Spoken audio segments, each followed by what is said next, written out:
Good morning, good afternoon, good evening, whichever the case may be. For all of you listening out there across the crazy planet Earth, welcome to Vestiges After Dark.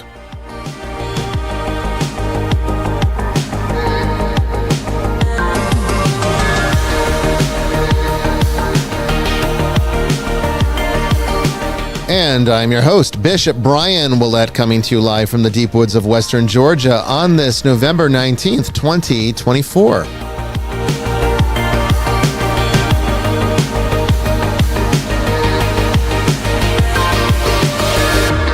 Tonight, on the season finale of Season 10, Vestiges welcomes brand new guest Bob Martin to the show to talk about Buddhism and mindfulness. It's going to be a fantastic episode because I really think this might be the most perfect guest for our show.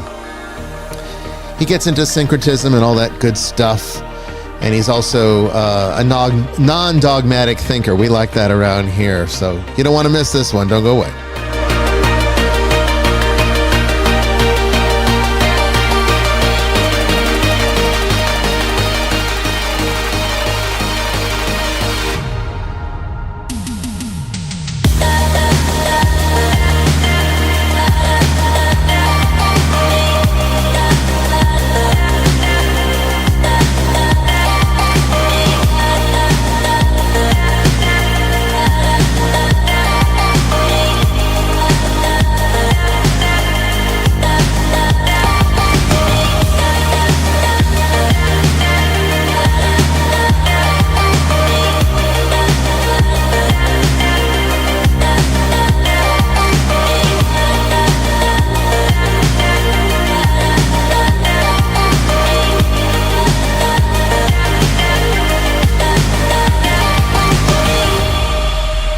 Hello, everyone. Welcome again to Vestiges After Dark. I am Bishop Brian Willett, your host, and we are going to dive into this season finale in good form. I think you're going to really enjoy what we have for you in store tonight. We've not really covered this subject, mindfulness and Buddhism, and our guest tonight is a syncretist in a matter of speaking. So it should be very, very interesting coming up here on the second hour. So you don't want to miss it.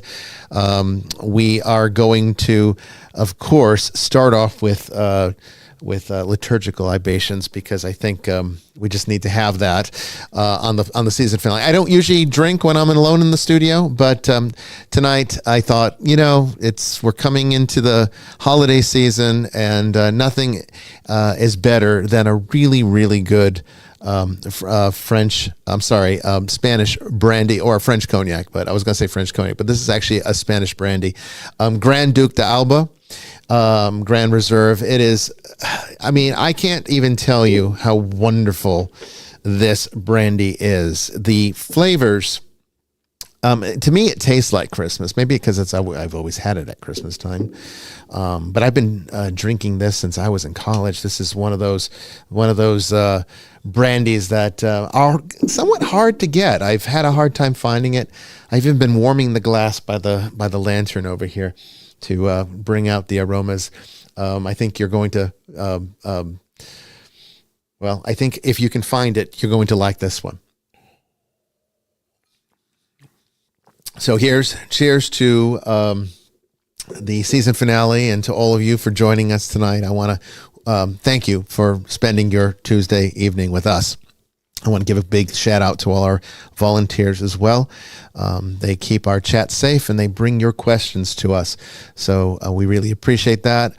I want to also thank all of our various audiences as we simulcast across the internet, particularly our brand new audience on TikTok. We love all of you. You guys are fantastic. We have an immediate response from TikTok, often hitting sometimes in the hundreds of viewers. So that's always a great thing that TikTok is not censoring our show like it seems like Facebook and YouTube does.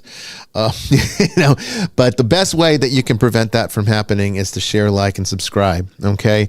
The more you like, the more it gets into the algorithm that this is something that people are enjoying, and then it will push it forward to other people.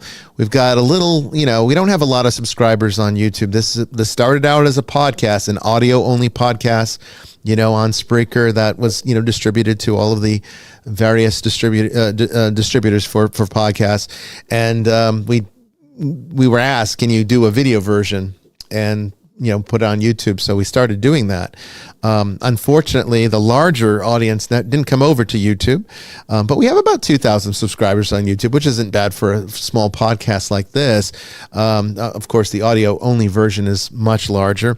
But if even half of those 2,000 subscribers would like this video every single time it airs, it would get pushed through and more people would find it.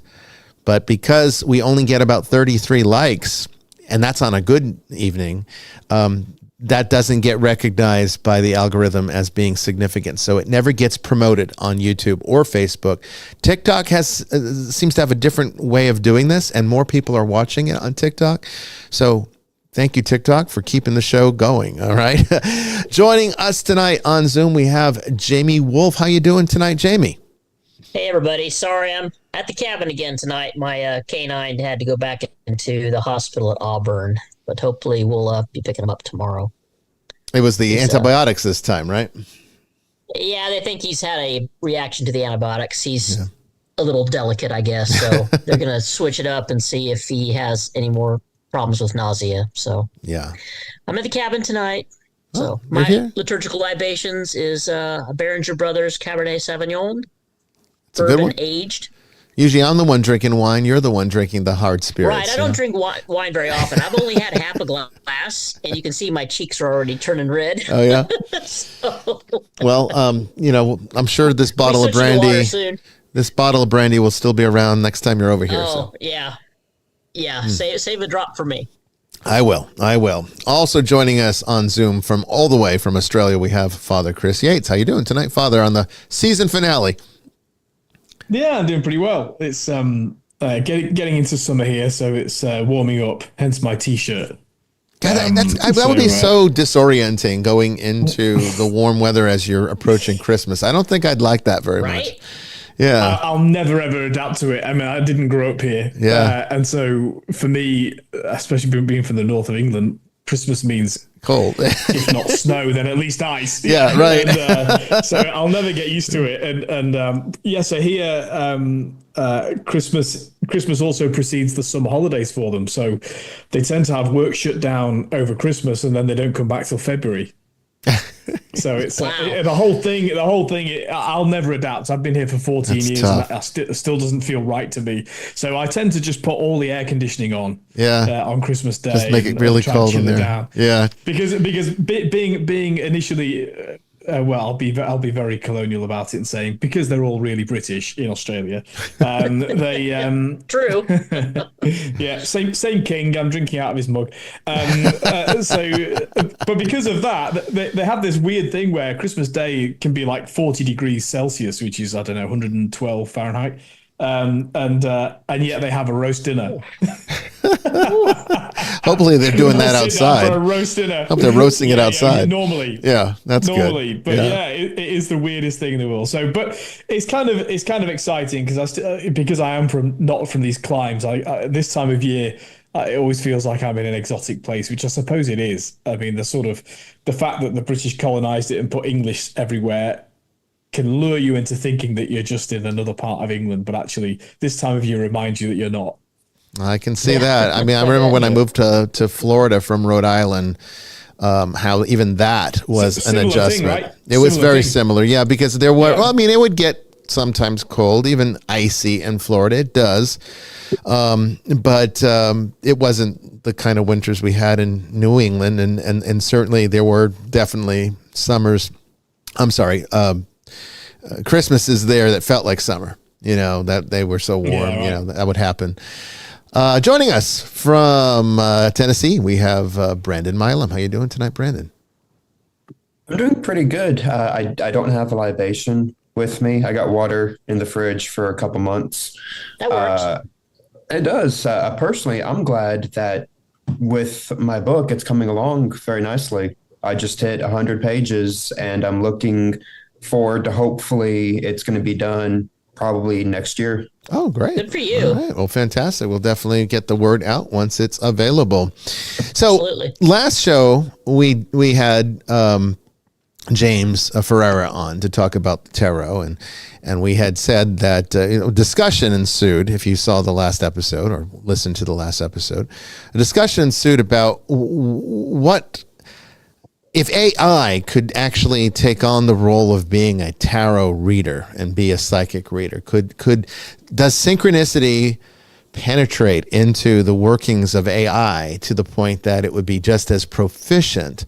I think James's position was that it wouldn't be, that will always need or require the human touch because there's some kind of spiritual connection. That was his position on this. And we said today on this last episode that we would take some time to test the theory. So I tried to connect ChatGPT. I can't talk tonight. To the switchboard here, and it seemed to work in testing.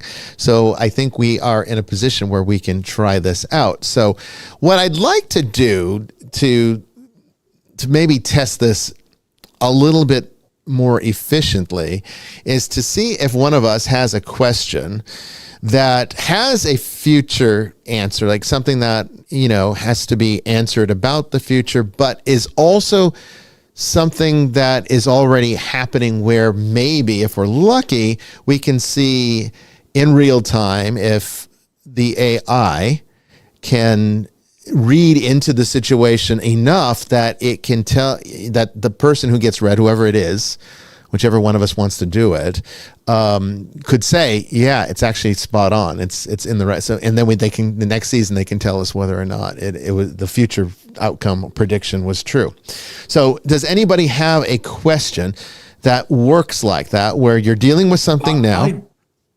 I do. Okay. Yeah. All right. So what's your definitely go. What's your question? What's your question? I don't know if it can hear you all. We'll test that out too, but it can definitely hear me. Yeah. So I can ask the question on your behalf. But what is your question? And then we'll see what it says. I'm a bit of a crossroads with something. Okay. So the basic question is, I've got the opportunity to essentially enter into a partnership that's a new business. Okay. And so the question is whether this is the right time to do that or not. Okay. Sounds good. All right. All right. So let's try this out. First, I'm going to tell you more. I'm not being elusive. No, it's fine. Let's not give it any help. Right. We'll see what it says. So I'm going to turn this on now. So everybody be quiet for a moment while I talk to it, because if it hears you, it'll stop talking and try to listen to what you're saying. So we'll try to do this orderly at first, and then if it can hear you, then we'll let you guys get into a conversation about it. You and Father Chris, you can talk to it and ask it further questions as if you're actually receiving a psychic reading. Let's see if this works. Okay, so let me get it set up first to make sure that it understands what we're doing. Hello there. I'd like to ask you if you could do something for me right now.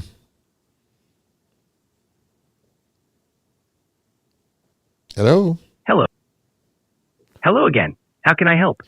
Okay. So what I'd like you to do is I want you to pretend that you're a tarot reader, a psychic tarot reader, and even use maybe a mystical voice to make it even more exciting and dramatic. And I'd like for you to do a reading for Father Chris here, who's with us, about a situation that he's having. I want you to virtually draw the cards using, your randomized processes, and maybe do a 3-card spread on his question, and then you can give a psychic reading based upon what you see. Does that sound like fun? That does sound like fun. Let's delve into the mystical realm and do a 3-card spread for Father Chris. Please have him focus on his question or situation while I shuffle the virtual cards. Do you want me to give you the All question? right. Let me give you the question just so that you have at least the basis of the question before we even get started. Of course. Please go ahead and share Father Chris's question. That'll help guide the reading. Okay, so we're going to see if you can hear Father Chris. He's going to talk now. Okay, so Father Chris, go ahead and ask your question again. I've got All an right, Father opportunity Chris. to go into a new business. Is now a good time to go into that business? Thank you, Father Chris. Let's see what the cards reveal about your potential business venture.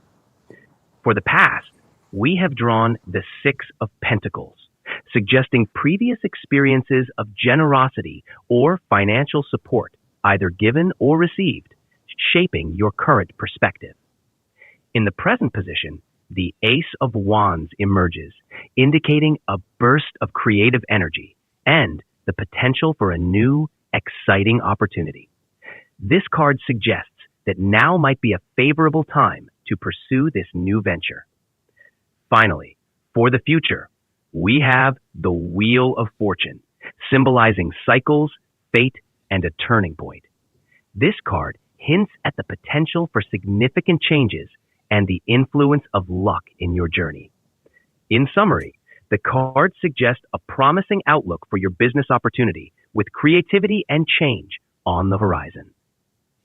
What can you see in the present card, the first card, that would indicate the current situation that he's dealing with? Could you give more detail on that for him?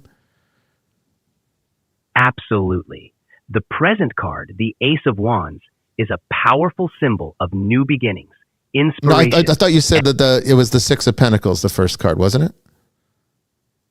You're right. My mistake. Let's look closer at the Six of Pentacles. This card suggests a situation where resources, support, or generosity play a key role. It might indicate that you're currently evaluating your ability to invest time, money, or effort into this new business. It reflects a balance of giving and receiving, suggesting that your current situation involves assessing what you can contribute and what you stand to gain. Okay, so I'm going to give you over to Father Chris so that he can ask any follow-up questions for you, and we'll see what you can come up with. Okay, so Father Chris, you go ahead. Thank you. I'm ready for your follow-up questions, Father Chris. How much time should I dedicate to this new venture? Considering the Six of Pentacles, which emphasizes balance and fair distribution, it suggests dedicating a measured amount of time, enough to make meaningful progress, but not so much that it disrupts other important areas of your life. It's about finding a harmonious commitment that allows you to nurture this venture while maintaining stability in other areas. Will this business interfere with a longer term aim that I have? The Wheel of Fortune, representing the future, implies change and cycles. This suggests that while the business may introduce some shifts, it doesn't necessarily indicate interference with your long-term goals. However, it does hint at the need to be adaptable and open to how this venture might shape your path. Might it involve moving countries? Moving to another country is indeed a major shift. The Wheel of Fortune implies that such a move could significantly alter your life's path. It suggests being open to the cycles of change and the opportunities they bring. It could align with your long-term aims, provided you're ready to adapt and embrace the new direction it offers. Okay, so could you give him maybe a closing word, but do it in sort of like a mystical kind of, almost like, an accent, like a Gandalf kind of accent, make yourself sound mystical and like wise, like a wizard when you give him your closing statement. In the grand tapestry of destiny, Father Chris, the threads of your life are woven with care and purpose. Embrace the winds of change as they guide you across lands anew. With wisdom and courage, step forward, knowing that the journey is as significant as the destination. Go forth, and may fortune's wheel turn in your favor. All right. Well, thank you so much for your help. Well, maybe we'll have you as a guest on the show next season. Would you like to come back on and maybe, you know, give us some of your philosophical insights as an AI? I'd be delighted to join you again and share some AI insights. It was a pleasure doing the reading. Until next time, take care. So there you go. So tell us how viable of a reading was that for you? It felt like quite generic advice. Okay. You know, it was a pretty safe thing that anyone could have said to anybody. You know, and I mean, I was asking genuine questions, but it was also to see if it would commit to something more radical. I'm kind of reassured that it doesn't, because who knows who might use this. I know. And so, you know, it didn't say sell all that you have, throw it all your eggs in one basket and move to, you know, Nebraska. It didn't say that. So I will say, I mean, obviously, I don't know how that relates to the cards that were drawn. You'd know more about that. It did. I mean, it didn't say anything inaccurate. It didn't. My guess is, I mean, we could have maybe asked it to go deeper, and it probably would have for you. But my guess is that it wouldn't give you that kind of radical advice any more than perhaps a tarot reader should, you know, in the sense that I don't think, as James talked about last week, we really shouldn't be using psychics as a deterministic tool, you know, to say that this is what you must do. It's really to just sort of show you what the potentials are. I think it did that fairly well. Yeah, we can explore this more, you know, next season. In fairness, you know, my question was quite, I mean, it wasn't vague to me, but it was a vague question to ask. I mean, I wasn't just asking a generic question. It is a real question. You know, so I guess it kind of reflected that as well. But yeah, it's interesting. I don't think it's bad advice. No. The Ace of Wands does show opportunity. It does show, and it did tell you now is the time. Now is a good time to seize that moment. I mean, if that's the reading, if I was shuffling an actual deck and you asked me this question, I would probably have told you a very similar thing. I can't say that it said anything that I wouldn't have said. I think it is an opportunity, definitely, to explore. But the only thing I would add, perhaps, that I don't think it said, was that Wheel of Fortune does definitely mean radical change, like a shift, a new way of life. You know, you'd be having to do something very different with your time and move. Yeah, I would definitely see moving. It didn't really, I don't think it got too specific about that. It did kind of touch on it, though. It did. I think it was better than a horoscope in the newspaper. yeah. I think that's true. Yeah. And I'm kind of already leaning towards going for it anyway, so I will keep you informed. Okay. Yeah. I mean, it definitely didn't show anything bad happening. It definitely showed opportunity, and even the potential for advancement there. But it did show a lot of change. Like, I'm not sure. Change is always scary. Yeah. And the Wheel of Fortune is like a big shift. Usually, it's like it's a new direction entirely. Which, like you said, it could be moving to another country. Yeah. Interesting. I don't know. Like I said, you know, as far as I'm concerned, everything operates on the principle of synchronicity, whether it's AI, a computer, or shuffling a physical deck of cards.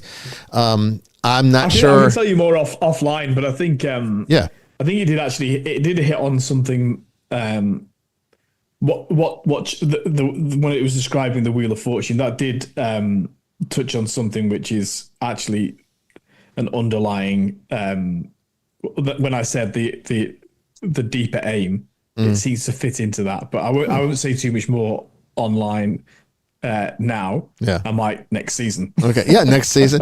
Maybe we'll make this a little segment every show. You know, we'll bring the AI on to talk about something. You know, maybe it could be tarot readings one day. Maybe have it do an I Ching reading another.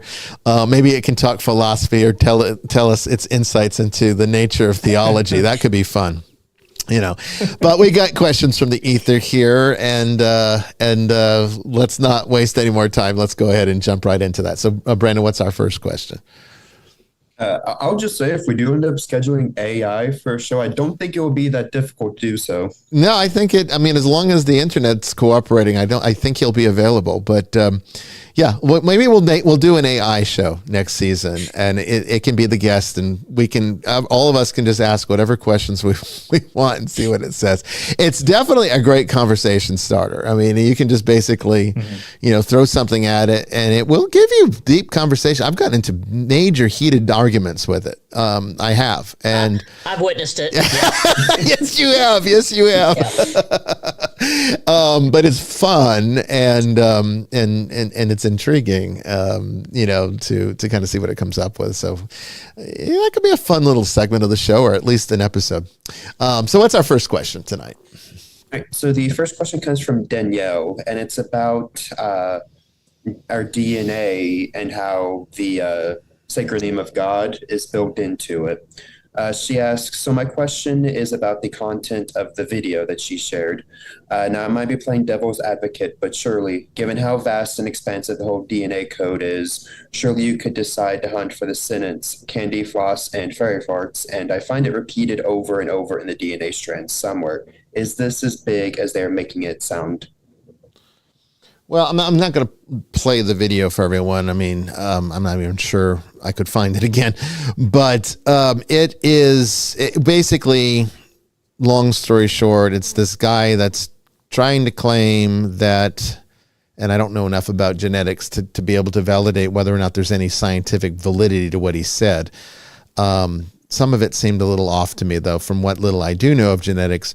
But apparently there's these genetic bridges between various other strands of DNA, within the DNA, and they reoccur in every so many sequences.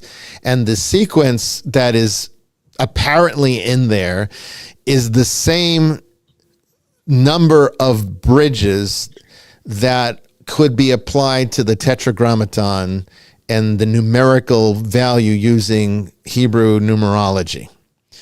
And so basically he's saying that the same four bridges that we have in our DNA corresponds perfectly to the numerical values of the tetragrammaton.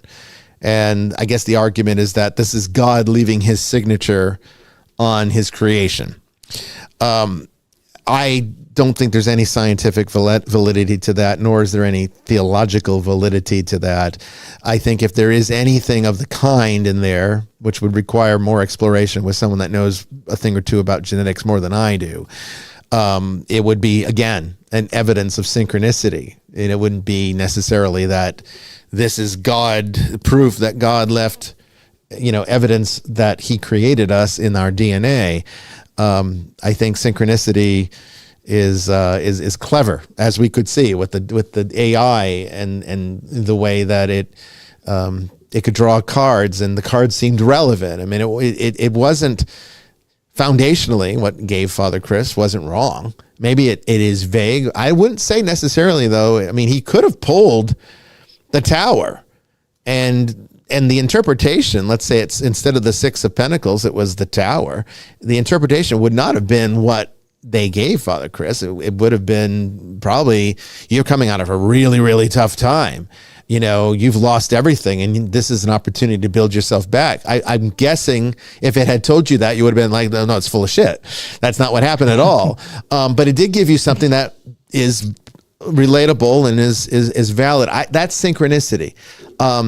But it doesn't have to imply that it's more than that. And I don't think we need more than synchronicity to explain the various coincidences or seemingly existent coincidences in our reality. I think that Carl Jung explained why these things exist and why there is meaning there. But I wouldn't say that. Yeah, I mean, my first response to that was, even if all of these claims are, let's take them as entirely true and valid, okay, which I've no idea whether they are or not, but let's just assume that they're entirely true and valid. My response is, so what?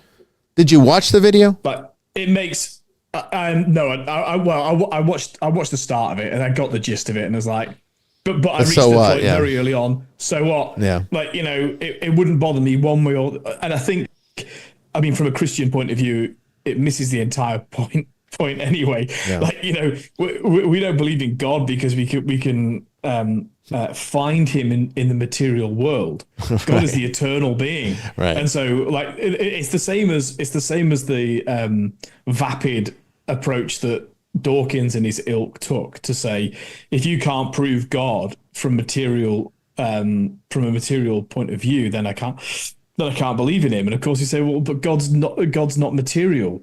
You know, God's eternal, and so you know you're using the wrong measurement. And so, you know, you're using binoculars to hear a sound. Mm. And so for me, as a Christian, we believe that God exists. Well, we can reason it from philosophical logic, but also because we believe he became a man and he rose from the dead. And people said, oh, he rose from the dead. So that's why I'm a Christian, not because you can find, patterns in nature wherever they may be. I mean, I think the golden mean is more impressive than that. You know, don't you? Well, yeah, I agree. Yeah, exactly. I mean, you know, because you go, oh, this thing is beautiful, and that points to the existence of God. Yeah, that's true. Yeah. But no more than that. So yeah. So I was kind of so what, which is why I didn't watch the whole video. Yeah. Yeah. And sometimes when I get videos, it's like, okay, I don't think I would have watched it if it had been a short. It was a short, which usually means they're no more than a few seconds. And yeah. I think it's kind of like the cross DNA protein. I think it's called laminin or something like that. Uh-huh. And it's shaped like a cross, and it's supposed to be the protein that produces all life. And there's a movement saying that that's the signature of God as well. Oh, goodness. I think it's called laminin. They're always looking for proof, and it's like, yeah. that's you know. It sounds pretty cool, yeah. But again, synchronicity. But they should look at the argument of contingency. You know, I mean, St. Augustine lies back, you know, looking over the Apennine Mountains in Italy and goes, gosh, these are wonderful and beautiful. And then he sees the clouds form and disappear over the mountains. And then he posits, and this was a long time before geology was a subject, he posits that, in fact, if he could have sat there long enough, he'd have seen the mountains form and then pass away. And so, in other words, God is the only thing on which everything is contingent, and he's not contingent on anything else. Yes. And so no matter how beautiful forms are, they are forms. They form and they pass away. Yeah. So one of the arguments for the existence of God is, in fact, that even if this were true, DNA itself will pass away. Yeah. You know, so it's yeah. Well, I mean, we also have to remember that despite everything, and even if the Tetragrammaton is some kind of, you know, special supernatural manifestation of something, the numerology is still humanly derived, humanly assigned.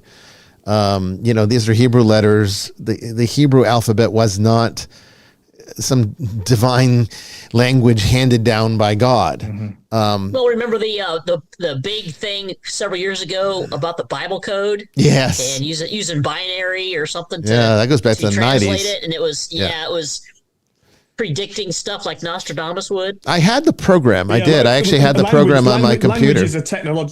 Language is a technological invention. That's right. Yeah. So, you know, we go from cuneiform to a form of hieroglyphics.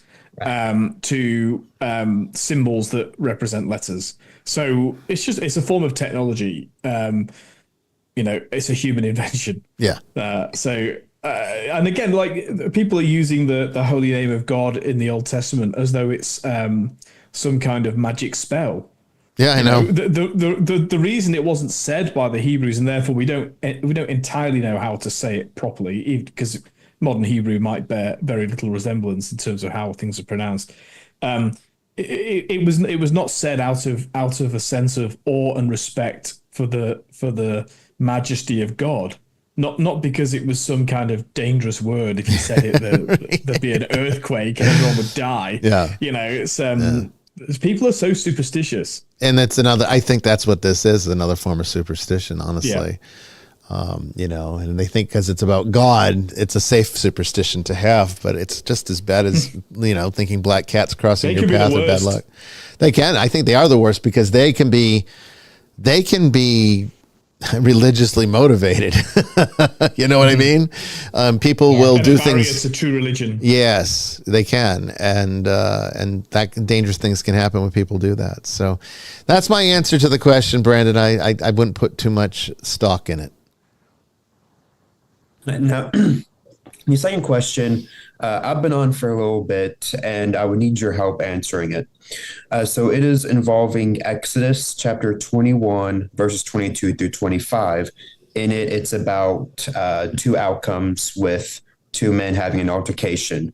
One of the outcomes in modern traditions says that if a premature birth of the child happens, then the instigator is given a fine.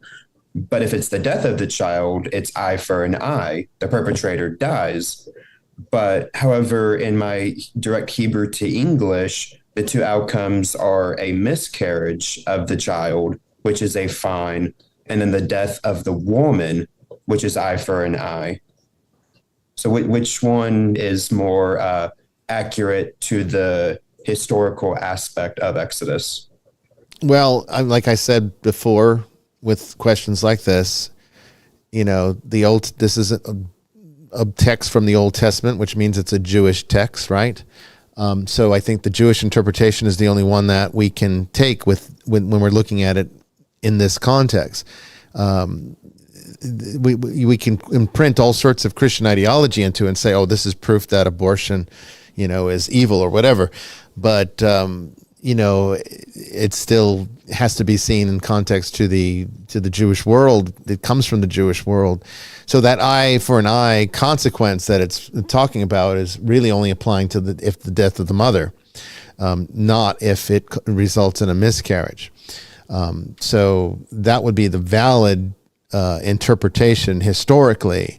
If a Christian wants to, however, find evidence for a pro-life stance, there's far better verses to use than that one, even in the Old Testament. I mean, I can just read a few that I've collected here. Jeremiah chapter 1 verse 5 says, "Before I formed you in the womb, I knew you, and before you were born, I consecrated you. I appointed you a prophet to the nations." So here is, in God's own voice, in this particular context, literally saying that he knew him before he was even formed, meaning that this would be a at least theological argument in the Bible that would say that life does indeed begin at conception, which is what the church teaches. Psalm 139, verses 13 through 16. "For you formed my inward parts, you knitted me together in my mother's womb. I praise you, for I am fearfully and wonderfully made. Wonderful are your works. My soul knows it very well. My frame was not hidden from you when I was being made in secret, intricately woven in the depths of the earth." So again, this talks to, in a similar way to that Jeremiah's verse did, to this idea that God knows us before we're even established, so that there's already personhood there. That personhood doesn't begin at birth. Personhood begins when God says it does, which is even before conception, if you're taking this literally, which I think is safe to do in this context. Isaiah 49:15, "Can a woman forget her nursing child, that she should have no compassion on the son of her womb? Even these may forget, yet I will not forget you." So again, it talks about the mother's womb and gives value to the fact that there's a blessing here, there is concern here, that there is something special here that should not be aborted.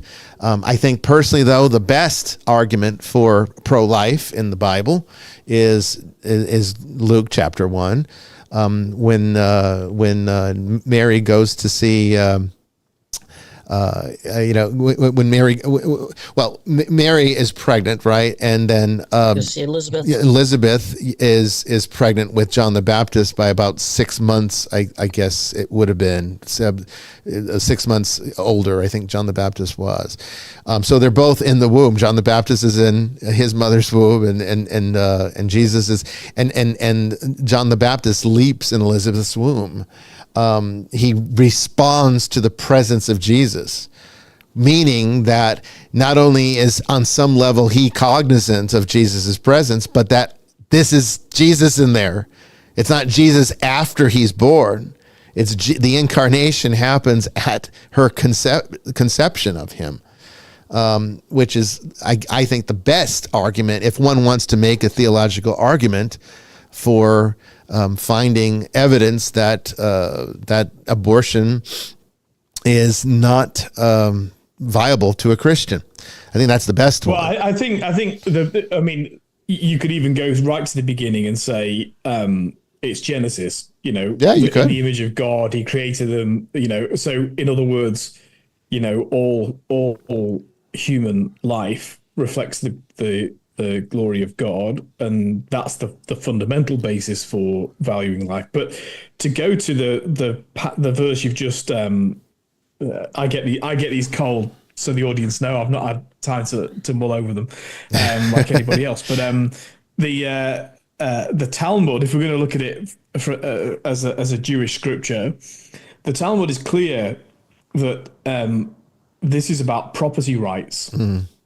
The rabbis have viewed this as an issue of property rights, and because if you read it in its fullness, it's actually about the property rights of the husband.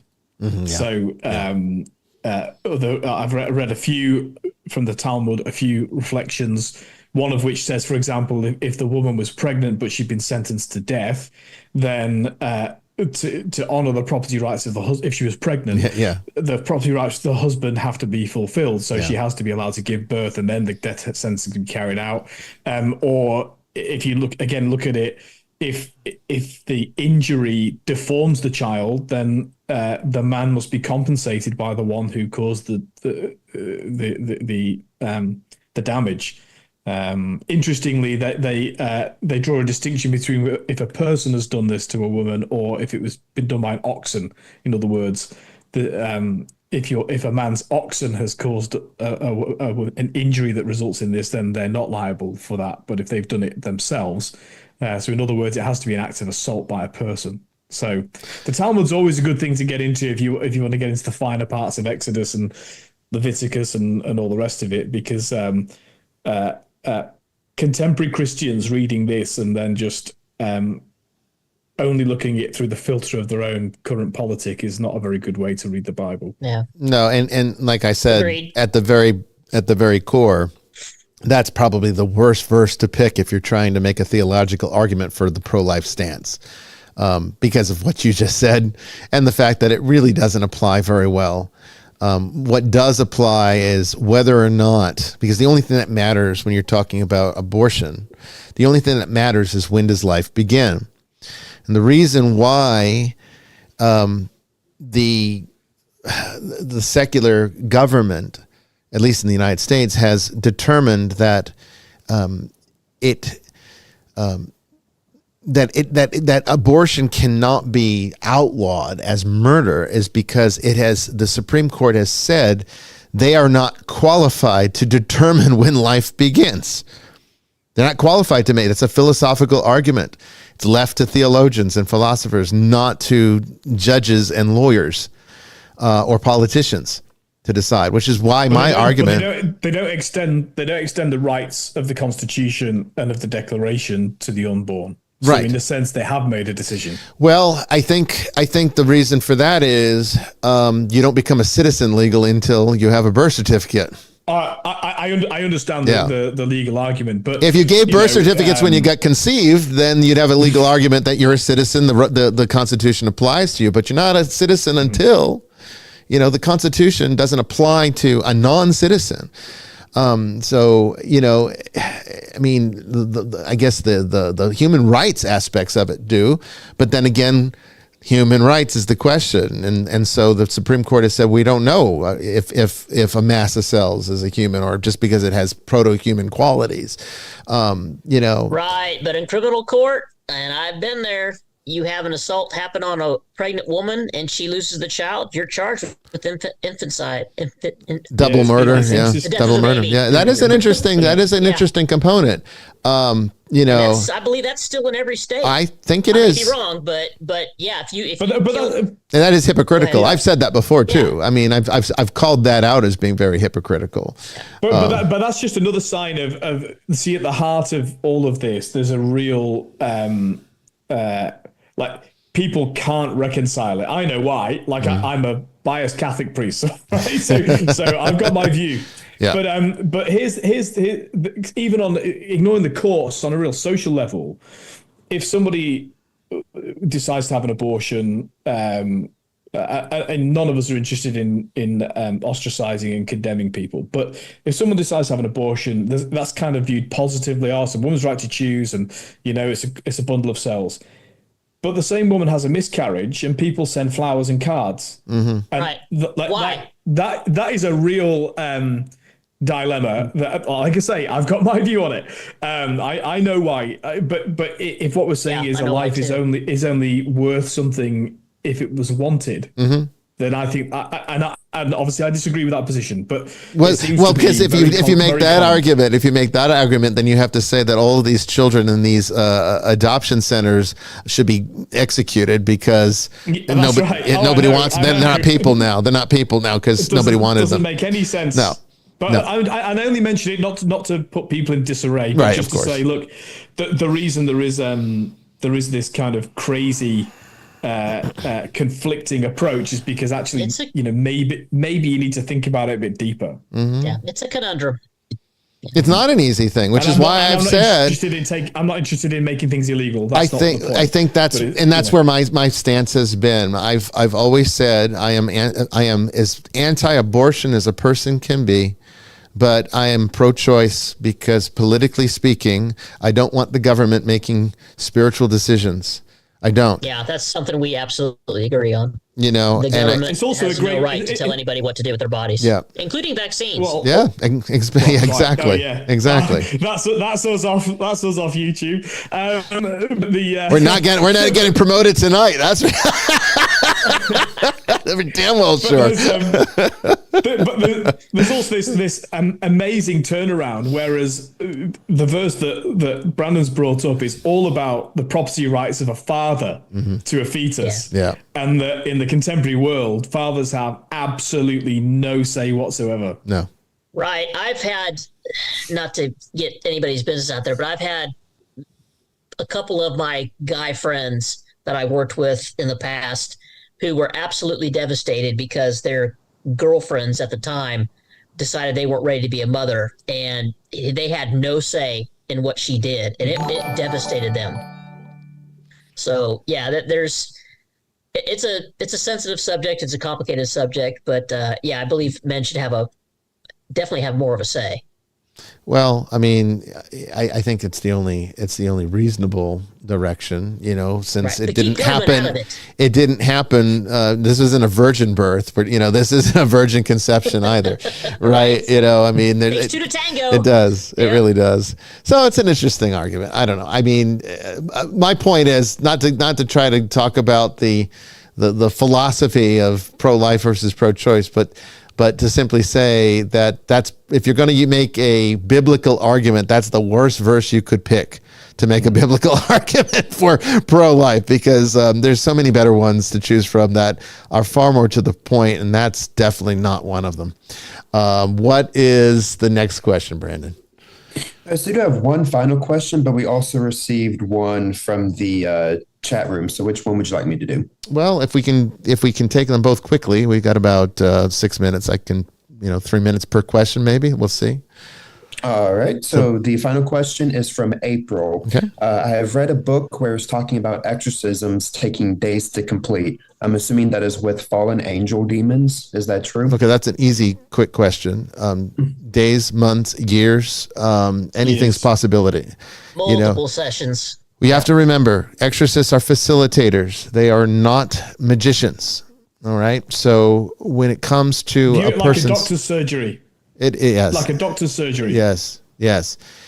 If the person isn't ready to have the type of spiritual commitment that's necessary to purge that kind of malady, the spiritual malady is what it is, out of their life, then no amount of exorcism is going to be effective outside of that. Each time it is performed, there's a little more grace there that the person has access to work with.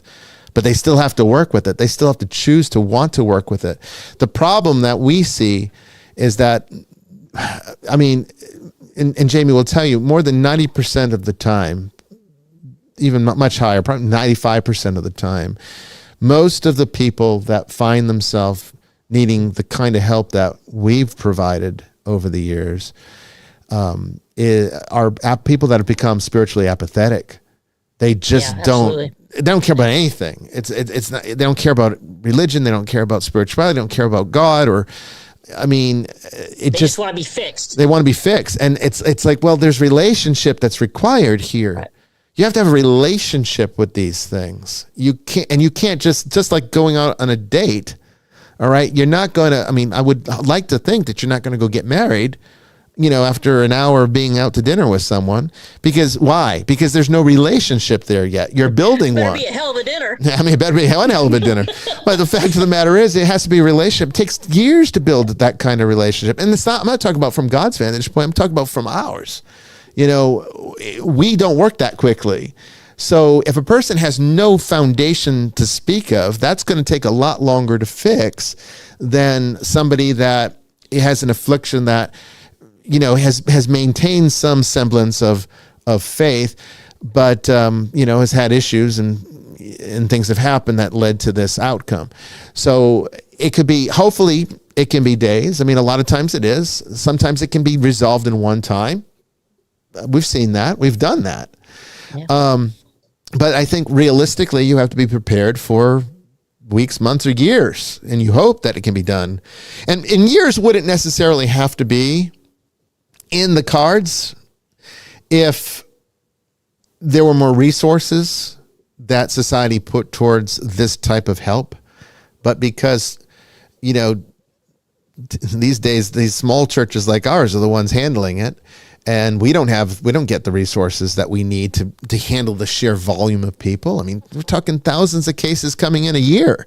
How could we, Jamie and I, two people, handle all this need? There's just not enough resources. There'd be more resources if people did it this way, which is to say, if you go and see a doctor because you've got an ulcer, mm-hmm. and he gives you antibiotics and it cures your ulcer, but you don't make lifestyle changes with your diet and everything else, then you're going to keep getting ulcers. Yeah, you're going to get sick still. Yeah, and so stay sick. if you get the sort of, if you only come to God when you're under demonic possession, what you're going to do to fix the chronic problem, which is your distance from God. And so the answer is that people should be in their parish churches, engaged in their faith community, as annoying and irritating as they might be. Mm. You've got to be there. You've got to do something about it. And then we'll have more resource and more people from whom to draw for the next generation of priests and bishops and all the rest of it. So,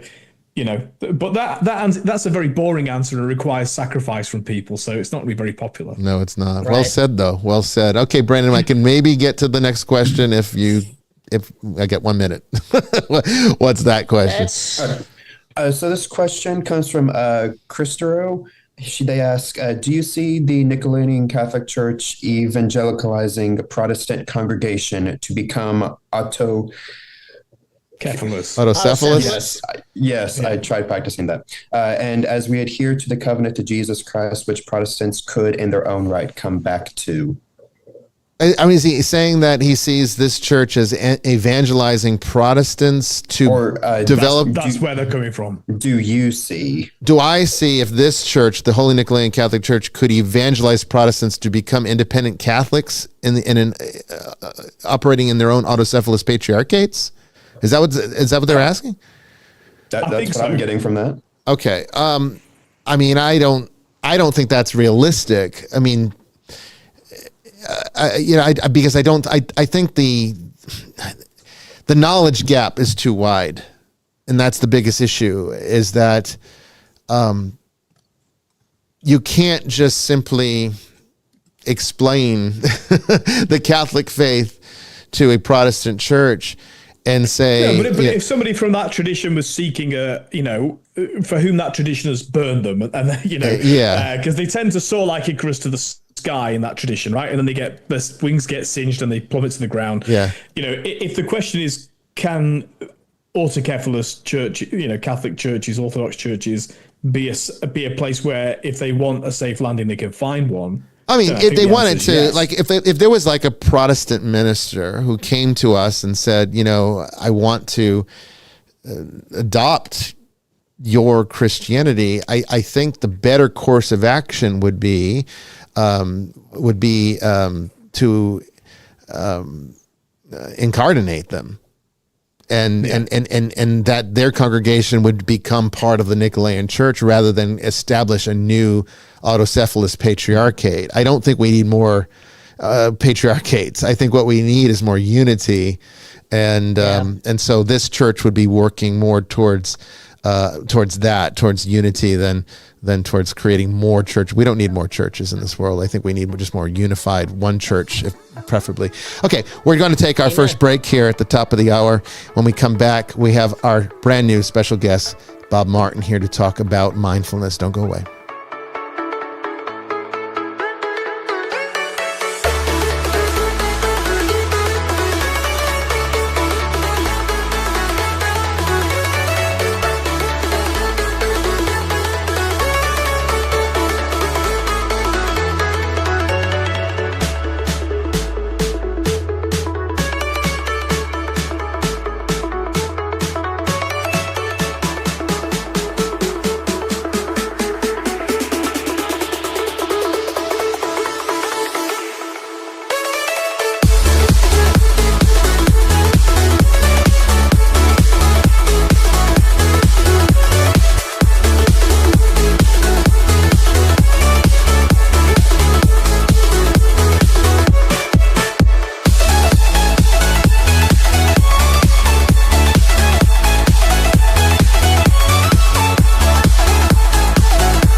Welcome back, everyone, to Vestiges After Dark. We're getting ready to start tonight's topic on mindfulness with brand new guest Bob Martin. I think you're going to find a lot of valuable information in tonight's show. I think it can be helpful. As you know, I once was a Buddhist many, many years ago, and I did not find value in my Christianity until I first dove into 10 years of Buddhism. So we'll maybe talk a little bit about that tonight, but we wouldn't be doing this show if I didn't think there was something here for you. So I think you're really going to like this. Don't go away.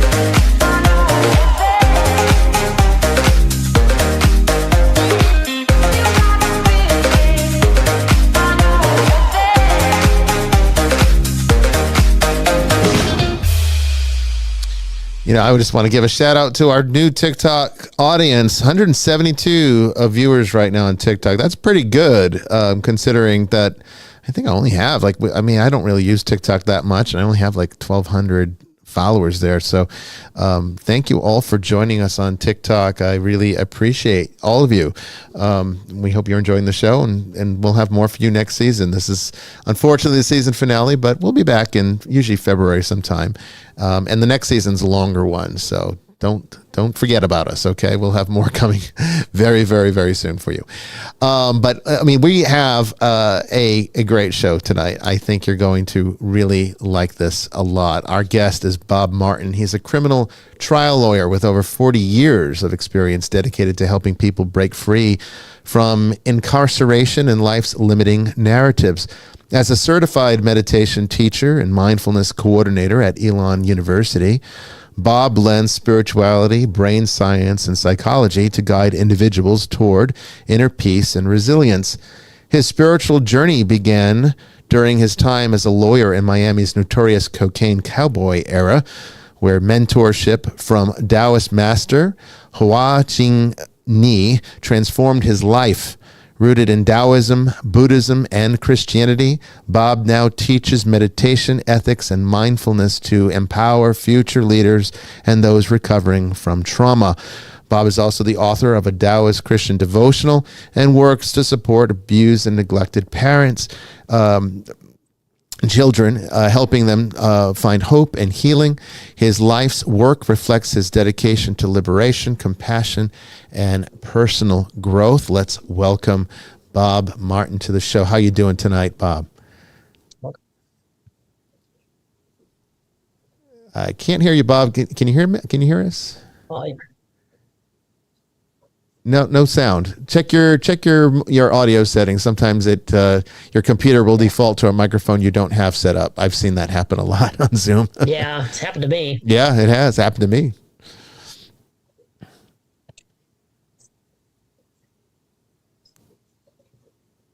Hey, Bob. I said, did you unmute when it was requested? Yeah, he's unmuted, but I think he's showing unmuted, But I think what it is his microphone might not be what's set up in settings. When you go down, I don't know if this helps, Bob, but as I'm assuming you can hear me, but when you go down to, you click on where you have the little icon of the microphone. There's a little up arrow over there. At least it is on my setup, and under microphone, it will say select a microphone. I currently have 6 microphones as an option over there, but I know that only 2 of them actually work. So if it's set to one of the ones that are not, or if it's one of the ones that you're not using, okay, there we go. And now he is muted. Okay, Now he is yeah, muted. that might have been. I think we can hear you now. All right, Bob, All right. we got you. Sir. Okay. All right. So how are you doing tonight? Doing great now that I can be heard. We want to hear you. That's for sure. Yeah. Definitely want to hear you. So, welcome to the show. Thank you for being on with us tonight. And this is a subject that is very close to my heart. Long story short, to give you a little background on me, I discovered my vocation to priesthood when I was relatively young. I was about 16, 17 years old. I, at that time, abandoned all hope of having a wife and kids and decided to pursue monastic life in the Catholic monasteries. I tried the Cistercians, I tried the Carthusians, I tried the Benedictines. I did everything I possibly could try, and I could not make it work. So I eventually came to diocesan life and entered as a seminarian to become a diocesan priest. And even that didn't work for me because I still couldn't figure out exactly what God was asking me to do. So I eventually tried to pursue this independently with financing my own education at a secular school, and then after completing my undergraduate, going back to seminary, and it just never happened. I eventually, did get married, have a kid, and in that time, I discovered Buddhism. And I started practicing Buddhism, and was even married in a Buddhist Dharma center in Florida. So we did that by a Buddhist nun, of all things. And so we did that for about 10 years before the vocation never went away. And, here I am as a bishop. So I tell people that my Christianity didn't mean anything to me. I did not truly understand it at the level I would have needed to be in the capacity that I now serve without Buddhism. And that's all about the mindfulness. That's all about what Buddhism taught me as to how to be mindful. This is not something that unfortunately Christianity does as well. It's there, but you got to look for it. You got to really work hard for it. So, you're like the perfect guest for this show. So I'd like to get started with what's your journey? How did you come to, because you define yourself as a Taoist Christian Buddhist, which is very interesting to me, very syncretic. I like that. So how did you come to this place that you are now? there's something that you said that I just have to respond to. Okay. And the idea that you didn't, your Christianity didn't mean much to you until Buddhism came along. And I've often thought that a lot of people, when I got to North Carolina, I married a Southern Baptist Bible literalist. And she is, in Buddhist conversation, we would call her a bodhisattva, a saint. I mean, she is the person who will move into a situation where she's needed. And if anybody patted her on the back, she'd be curious as to, like, why didn't that need to be done? And we met on those values, but we didn't have a lot of ability to talk about our cosmologies, which led me to write, the book that I wrote. But be that as it may, a lot of people ask me, well, now that you've been baptized, have you given up your Buddhism? And I look at them with a raised eyebrow and I said, why would I do that? I mean, there's nothing inconsistent about Buddhism and Christianity, because they both teach the same values. And Buddhism doesn't particularly create a set of beliefs that one has to accept.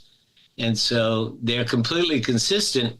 And as we go through that conversation, I sometimes mention that what I think is very strong about the combination of Christianity and Buddhism is that I sometimes wonder, like, what would have happened if Christ had the ability or was given the opportunity to have taught for another 40 years? What would we look at how much we learned in the 3 years right. that he taught, right? It's true. What would it have been like if there was 40 years? And so I kind of bring these two, East and West, together by saying this. If in Christianity, the concept or the idea is that if you accept Jesus into your heart, you accept him as your Lord and Master, open your heart and allow him into your heart, he will show you the way. Right. And so you have to accept that. In Buddhism, it's like, well, that's all above our pay grade, and you can figure it out for yourself in terms of cosmologies. But we'll tell you this.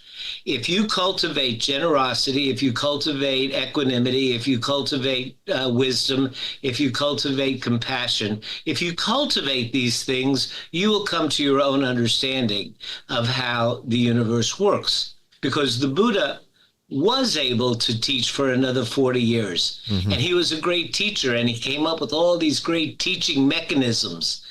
So what Buddhism does not have, it does not have a model of unconditional love. It doesn't have something that we can look at and say, this is what love is.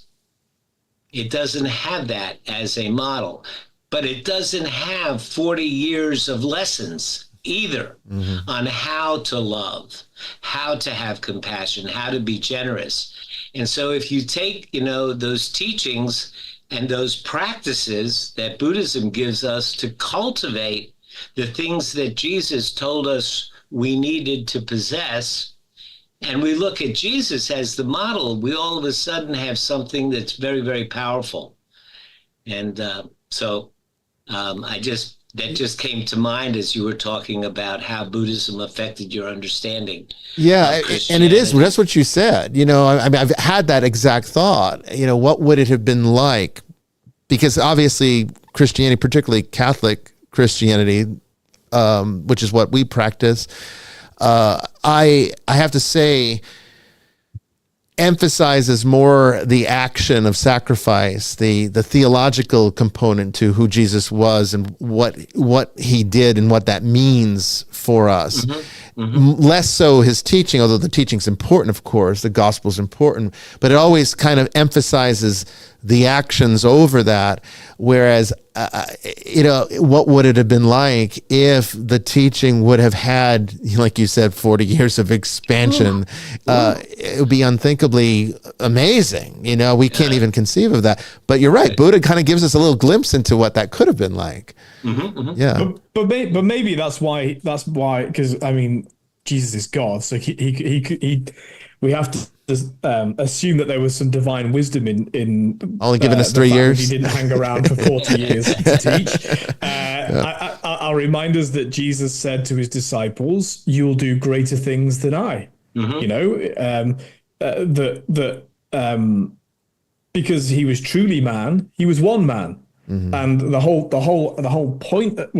So the primary reason for the incarnation is the sealing of the relationship between God and man, the redemption of man, the conquering of death by death, the resurrection, and also the instigation of the church. And so this is where maybe Catholics, as opposed to Protestants, and Catholics and Orthodox have more weight on this idea that that the body of the church that was ordained by Christ and that has continued in his name has contained within it great teachers like Augustine, like Aquinas, like the list goes on. And so, I can see how within Protestant churches that disconnect is quite apparent, and within some Catholic churches for people who are poorly formed. But really, that's the model. Is that the who of Jesus is of primary importance to the incarnation. Well, it's also personal responsibility too. I think that if I think that was part of what Jesus was doing, which gets me back to what you really emphasized, Bob, in your work, because that was also Buddha's approach as well. Is that Buddha? One thing I liked about Buddha is that he would say, don't necessarily. I'm paraphrasing. Don't necessarily take my word for it. Do the work and see for yourself. Right. And I think that sometimes Christians rely a little too much on God and don't want to get any of the work done. They don't want to get their hands dirty. It's like, oh, Jesus already did that for me. Whereas in Buddhism, it's your action. You have to participate. I think Buddhists do that well. So mindfulness is central to that. So let's talk about your work, because you're coming from a background that's very different than philosophy and religion as a criminal attorney. But I can see where they kind of bridge the gap. It's kind of almost ministerial in a way of being a criminal attorney, I would imagine. It is on certain levels. Yeah. I think it became ministerial to me, as I went through the transformation spiritual journey that I went through. But most criminal defense attorneys see their job as that the police and the district attorneys, the prosecutors, that they enforce the law, and defense attorneys enforce the Constitution. Mm-hmm. We hold the police and the government accountable for taking somebody's liberty by the book.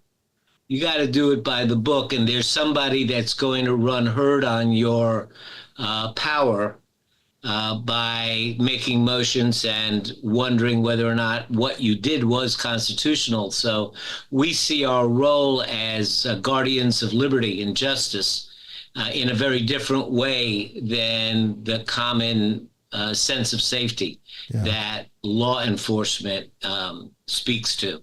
Sure. Now, a defense attorney can have good things to say. You've full disclosure, Bob, you've got two former police officers in the group here. I'm retired, and Father Chris did, I think, 10 years as a copper? Yeah, 10 years. So, yeah. And we all ended up in religion. What's going on here? What's going on? We all ended up in religion. But Bob, I agree with you with what you said. Absolutely, obviously, I was a policeman in England where we don't have a written constitution, but but we do have an unwritten constitution and then laws that have to be adhered to.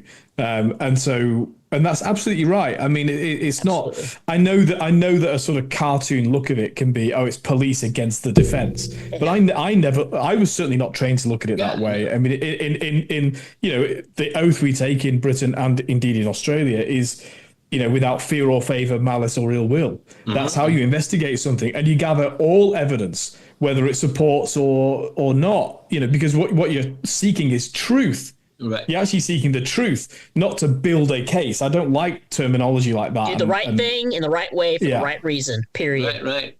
And, as defense attorneys, we were aware of the fact that I think that every police officer comes to a crossroads in their life where their goal of making sure that the bad guy is punished comes into conflict with what they can and can't do in terms of their responsibility to the law. And those that go down one path, they generally stay uniformed. Those that go down the other path, will rise up to become detectives and administrators because The defense attorney's kind of the same way. Never say sure. right. Never say Absolutely. Yeah, never we're say all rise kind and of the same detective in realm. the same sentence. Yeah. It's just that the folks that are going to be straight, and they're going to be honest, and they're going to be straightforward, even if it hurts their case. And then the ones that are going to. And the same thing with lawyers. Matter of fact, in my personal story, I was a prosecutor for Janet Reno. Rose up to be the chief of economic crimes and consumer frauds, and we hit the mob for $72 million. And when I went out into private practice, they came to see me.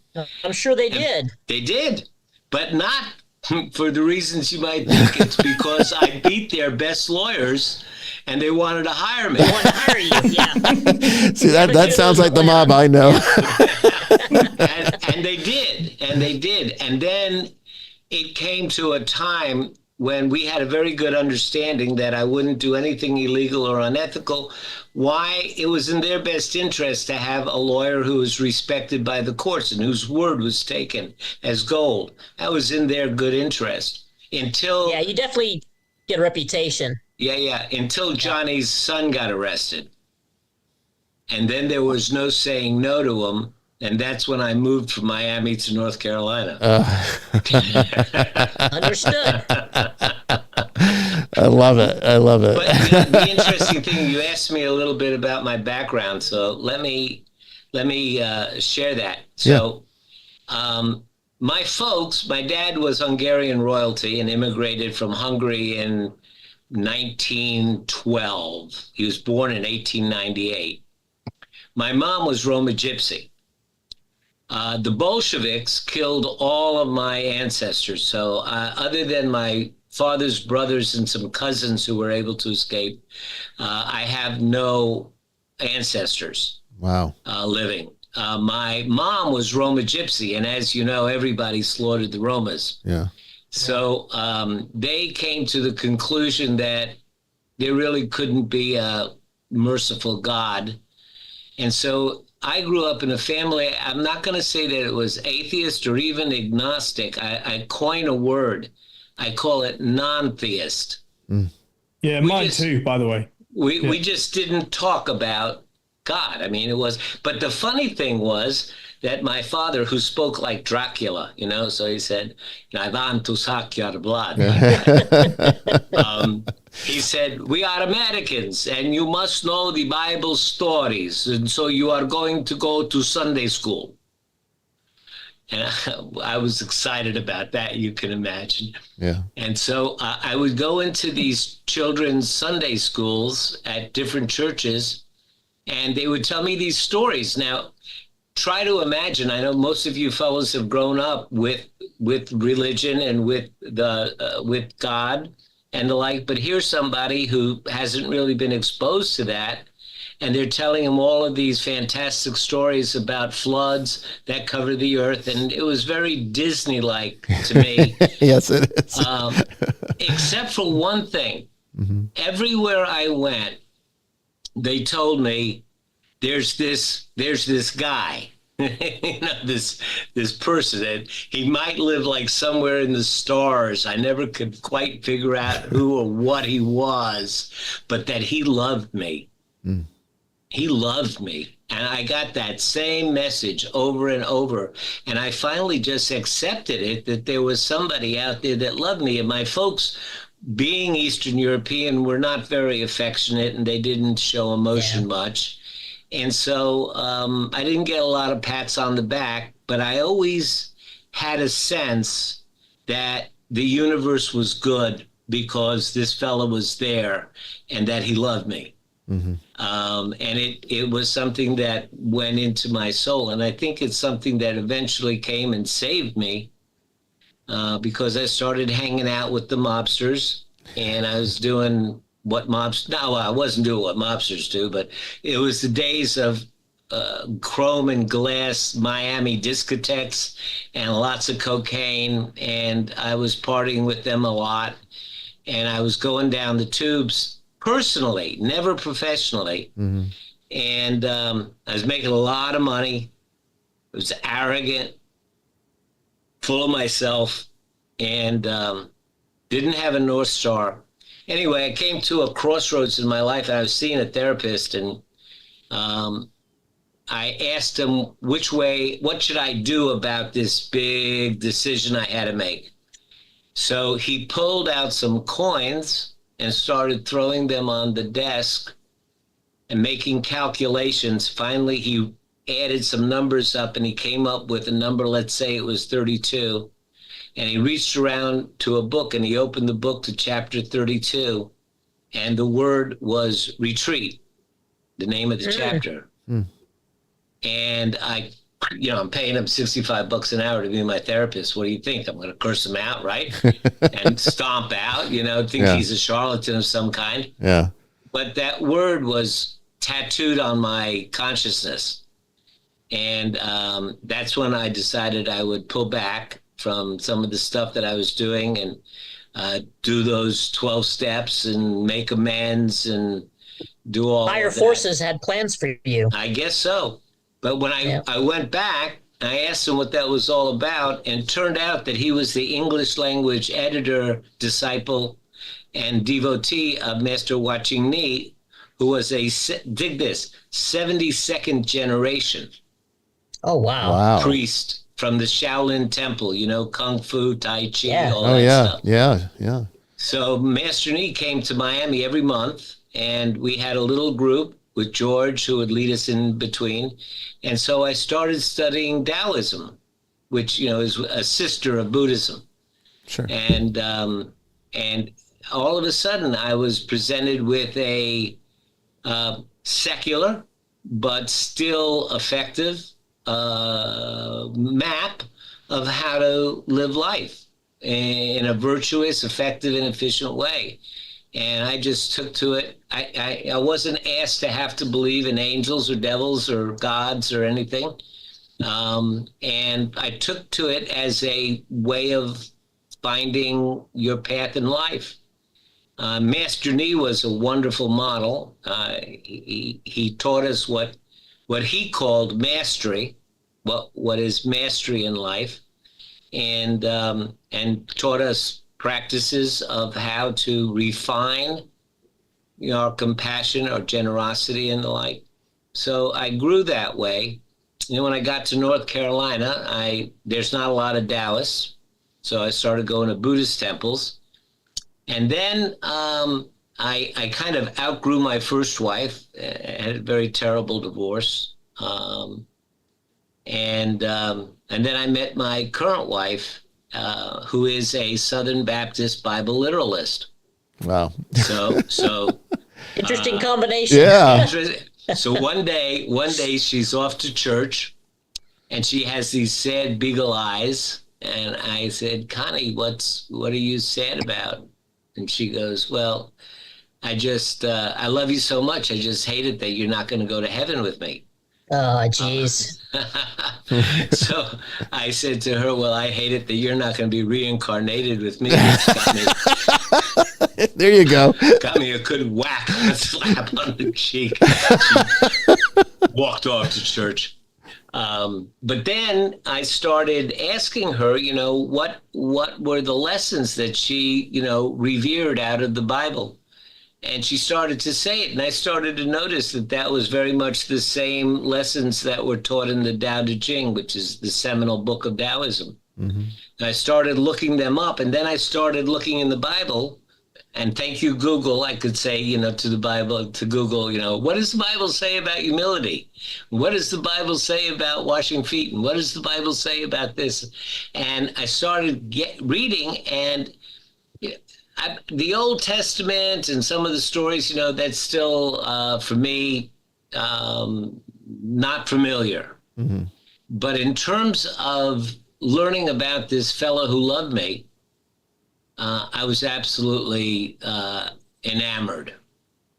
And so I started gradually taking the writings of Lao Tzu from 4,000 years ago and looking for passages in the Bible that would reflect the same story, and then trying to poetically, keeping the same cadence and feel of the Tao Te Ching, use Christian terminology to say the same thing using Bible references. And as I did it, it became a Rosetta Stone between the two of us.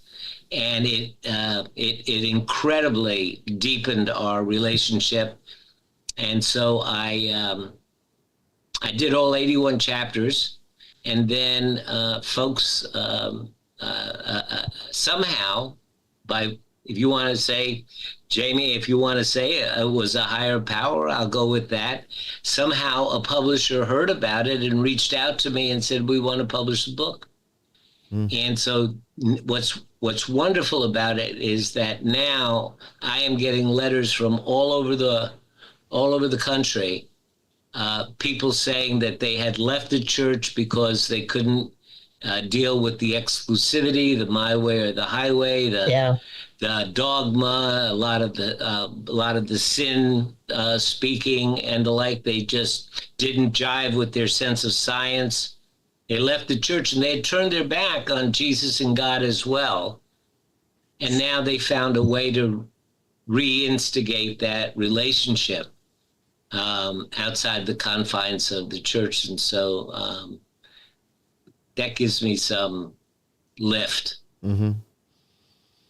So, but maybe getting back to mindfulness. Well, yeah, because because what you just said there, I mean, I think a lot of this audience in particular can relate to, because most of the people that watch this show are people that have struggled with the establishments of the world. They feel that they need guidance and doctrine and good doctrine, but the dogmatism, not so much, because that's where it starts to go into a darker direction.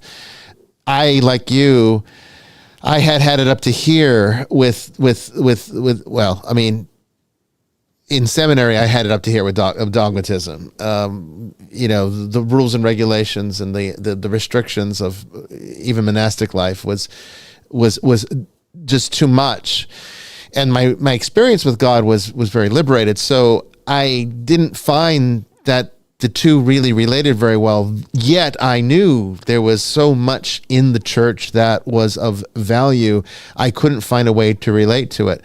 So leaving the church and coming into Buddhism, what worked for me with Buddhism was the mindfulness, learning how to start to pay attention instead of going through life on autopilot like we all are conditioned to do from young as a child. I mean, we do not, in the West in particular, do not do a very good job at teaching people to think independently of their automatic processes. We're so used to just letting our brains just run us, and occasionally we might have some kind of brilliant thought, but for most of us, we're too tired, we're too much concentrating on survival to think about stuff like this.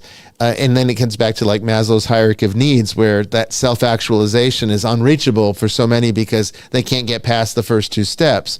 And so what it was is that I felt like I was being held back by the dogmas and restrictions of the Christian faith. I didn't have, unlike you, I didn't have the same challenges with understanding, with knowing Jesus. I was raised with a concept of Jesus. I wouldn't say we were practicing Catholics, but we were. My background was a non-practicing Catholic background. So when we talked about God, it was always from the Catholic point of view. So Jesus was a big part of the equation. I think everyone in my family would have believed in Jesus if you would have asked them if they did. So it wasn't, the miracles and all that wasn't very difficult for me. However, what was the restrictiveness and the rules and regulations and the letter of the law that was part of it. I could not wrap my head around that until I started to understand that this was the Christian way of living deliberately. And that's where it started to make, that was the first connection I made. So what I ask you then, Bob, is what did mindfulness do for you with being able to now reconcile some of the challenges of your past with a family that was non-theist, as you stated, the difficulties that would come with the radical lifestyle of being a mob attorney and all of that. How did that mindfulness change you to the point that now you started to see the world differently? What was that like for you? Is I guess what I'm asking. Okay. Ooh. It's a big question, so take your time with it. It's okay. Yeah. There were some things which were gradual, and there were some things that were quite sudden. Mm-hmm. It's like once the Dalai Lama was asked, how hard is it to change? And he said, change is easy. It happens in a moment. It takes no effort at all. There's nothing to it.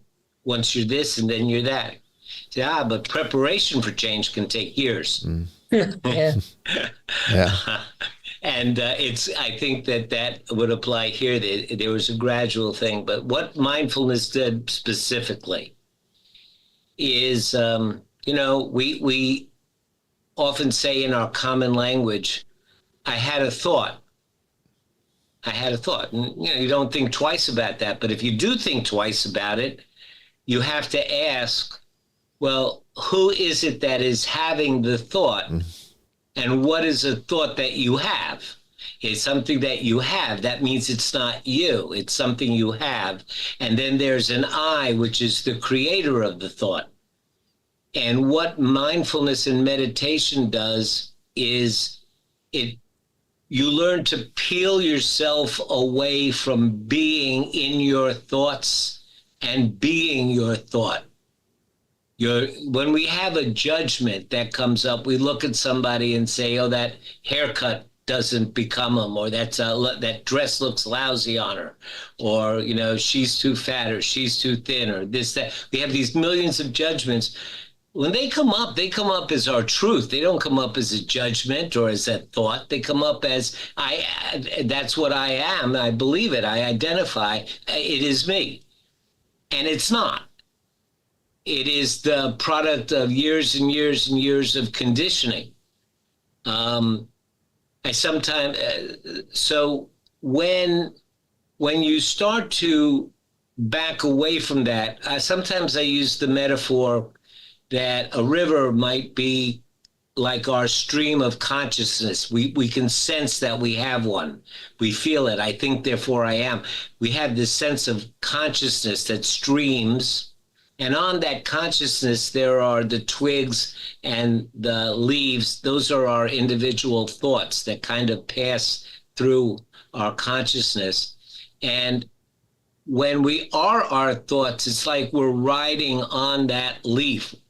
And if the leaf is going through a calm part of the river, then life is calm. If it goes through white water, we're living through, roller coaster times. Sometimes it goes over a waterfall. Sometimes it sweeps away your whole house. But you're riding on that leaf, and you are that. Whatever's happening to the leaf is happening to you. But there's another you that can climb up on the bench and watch yourself on the leaf. And mindfulness is a practice that teaches you how to get up on the bank, not to disengage from life, because you're still watching yourself on the leaf. Like today, I can get angry and I can get sad and I grieve and I do all of those things. And from the point of being angry and grieving, I am angry and grieving. But from the place of being up on the bank and watching, there I'm stable. And there I can contemplate and look at myself on the leaf and watch how I'm reacting and what I'm doing. What is the spiritual end of that is that as you reconnect, and Jamie, again, a divine plan, yes. I feel free speaking about this in this group because I teach on a university campus and I have to put it into psychological Freudian or Jungian terms, and I can't go this far. So you are freeing me to be able to say what I believe, and I appreciate that. You're good in this group. But I do believe that as we reconnect with the I that is having the thoughts, the creator of the thoughts, we begin to have the experiential knowledge that deep down there underneath that conditioning is something good and pure and connected to the divine. And as we get closer and closer to connecting to the creator of the thoughts, we begin to understand that that is where we connect what maybe they call thin spaces. We feel like we could reach out and touch the face. Mm-hmm. So that when you have that experience, whatever your upbringing may have been, the only thing that it can leave you with is a deep, deep sense of gratitude and a driving desire to want to reach out and help suffering, to relieve suffering. And that's kind of the transformation that occurs. So that was kind of the gradual process. Now I'll share with you something I very, very rarely share, and I don't think I've ever shared in public ever. Oh, I'm honored that you're doing it on the show tonight. This is fantastic. Yeah. So are you ready for it? Take a deep breath. Yeah. So in the process of being, I was certified in two different schools. One was an ancient school and one is a modern. But in the Tibetan school, it's a 2-year process, and we go to a couple of week-long and 4 weekend-long silent retreats, walking and sitting and being taught by the greatest teachers in the country, amazing folks. But there is this one meditation we do called a body scan, and often we would do it in the morning. If in yoga, it's kind of like Shavasana, where you sit, where you can lay or sit back, and you start paying attention to each different part of your body, and then have the sensation of actually breathing in through your body and out through the pores of your skin, and then breathing in through the pores of your skin back into your lungs and expelling. And it's kind of like in with the bad and out with the good. It's a transformational thing where you're building neural pathways of being compassionate. Mm. And there was this one time when we had getting close to the end of this 45-minute body scan, where I had gone through my entire body and I we were now breathing into our entire body. We start by breathing into your foot and then breathing into your knee. And I breathed in, and I was filled with a presence that I can only describe as a beautiful intelligence. And I knew that it was not me. I knew that it was not a trick of my mind, although maybe it was. Maybe it is. Maybe, post-death experiences are all a trick of the mind and blah, blah, blah. I mean, it's No, they're not. Or not. But my truth about this is that I was filled with spirit that told me, didn't say anything to me, but the feel of it, the sense of it was unconditional good. Yeah. And so that's what mindfulness did for me. I can relate to so much of that, because I think it was in meditation. I was practicing a very similar form to what you are describing here. It was, again, that breathing in the good, exhaling the bad kind of thing. And body scan. Yeah, that was part of it as well. Where I had an experience with, I guess the only way that you could describe it is coming face to face with Buddha nature, which is very similar to what I think you're also describing there. Because what I found was, and this was the turning point for me. I want to see if you can relate. The turning point for me was that the separation that I felt as a Christian, that here I am, this lowly person, so far away from this God that exists in this heavenly kingdom, because that's just the concept that we're given, was just an illusion that God is so close that there is no distinction. There's a point, there's a place that you can reach in your awareness where the distinction is just not there anymore. The separation between that reality and this one does not exist. And the one thing that I think is the pivotal part for me was how Buddhism looks at the distinctions of samsara and nirvana versus how the Christian looks at the distinctions of heaven and hell and life on earth, or add purgatory if you're Catholic. These are places. That whole concept, I think, is just really cool. Yeah, yeah. It helps solve a few philosophical problems. It's also true. Yeah. But that's why it's cool. What Christians do, I think, is that they see themselves as in this exile and having to get back to a place that they need to get to, a place that they need to go. Whereas Buddhism taught me that we're all in nirvana. What determines whether or not it's nirvana samsara is whether or not you're aware that you're in nirvana. Once you have gotten rid of the distinctions that separate or give the illusion of separation between the absolute reality and the one that we see here that's limiting, is whether or not we're aware of it. And then I thought to myself, can I apply that as a Christian to heaven and hell or life on earth? And I found that I could.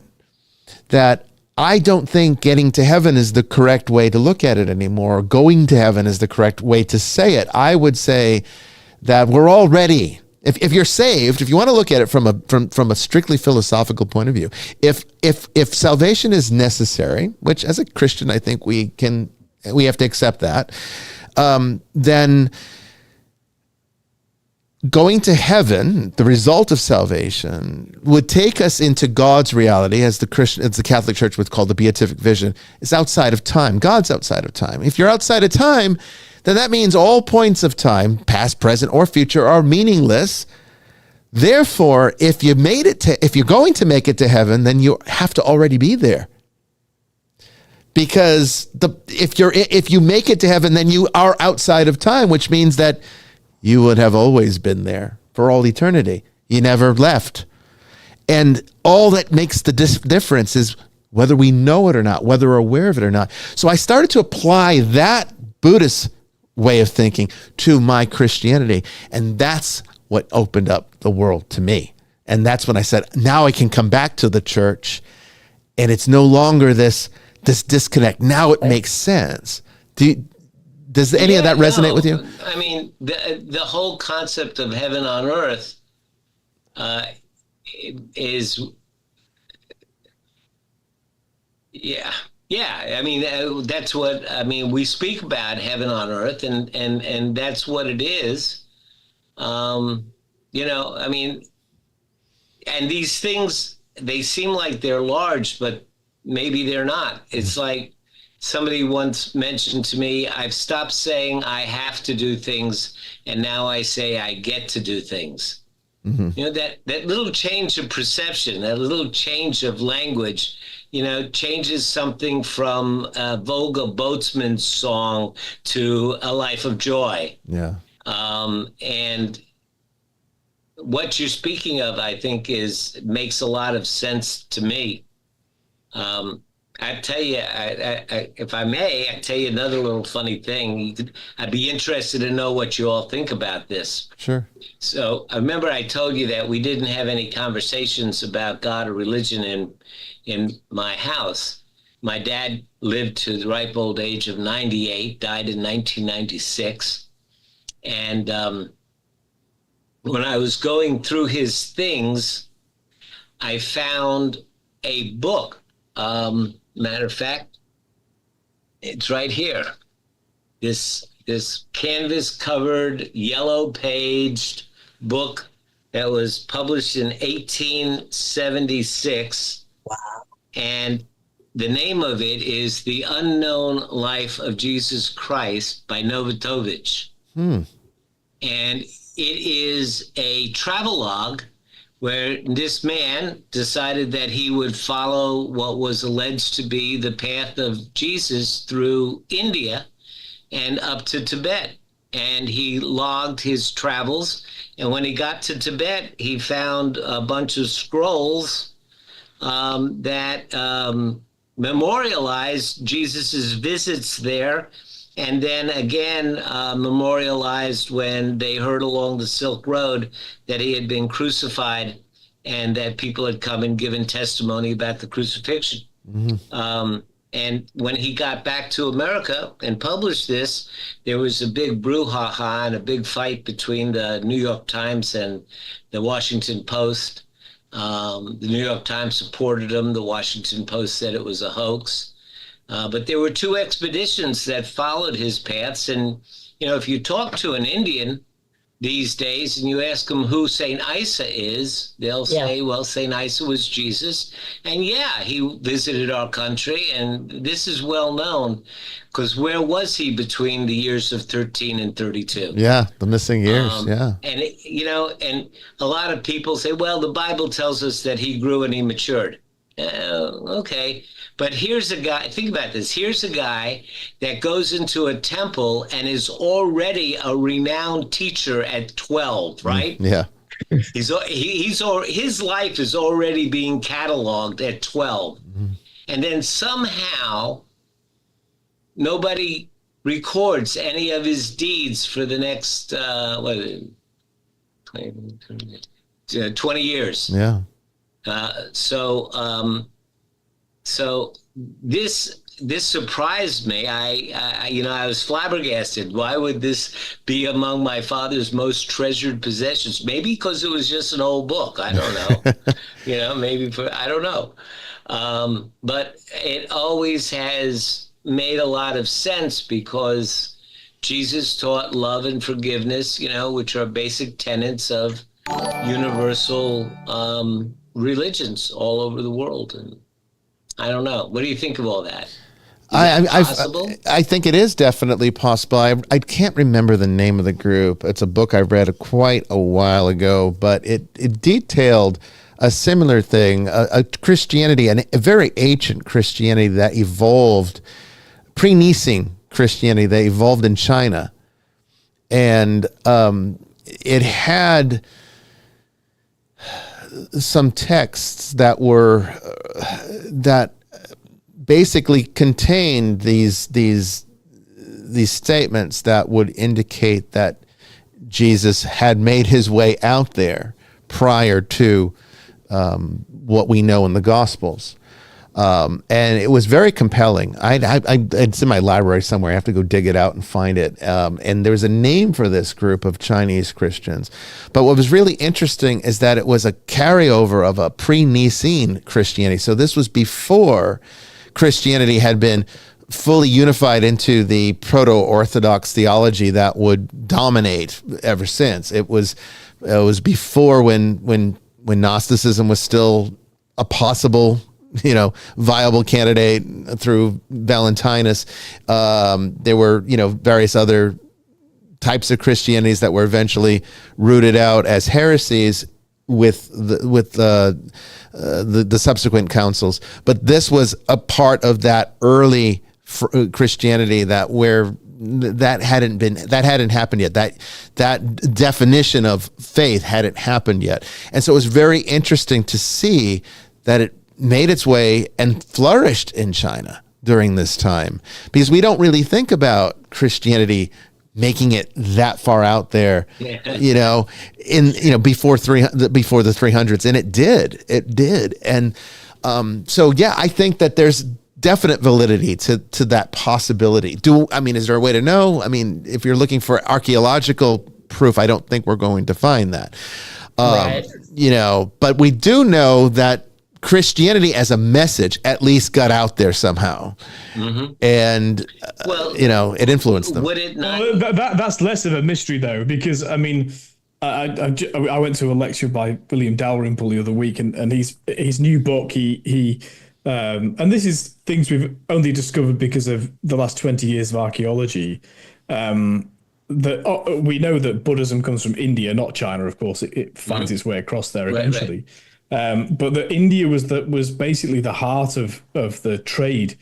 There's no evidence. They've never found any Roman coins in China, but India is littered with them because the trade took place between, the Red Sea area of the Roman Empire to India. And we know that this trade took place because of recent archaeology of the Oxyrhynchus papyrus, where there's literally the lists of what came in, what they were selling and what they were buying.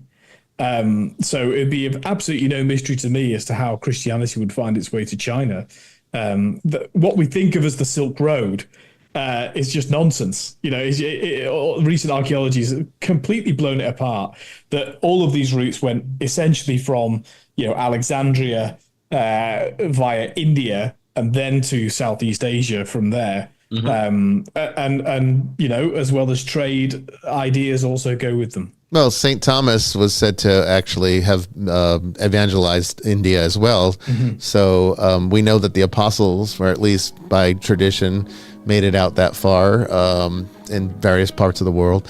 So that could explain some of it too. And we're talking also the Holy Spirit, right? It is the Holy Spirit's a big part of that. We'll talk about that when we get back. We're talking with Bob Martin about Buddhism, mindfulness, and how it influences Christianity. Don't go away.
Just like the street lights lit this town, like a fire in a blaze, gotta burn it down. Can't be afraid to leave this out.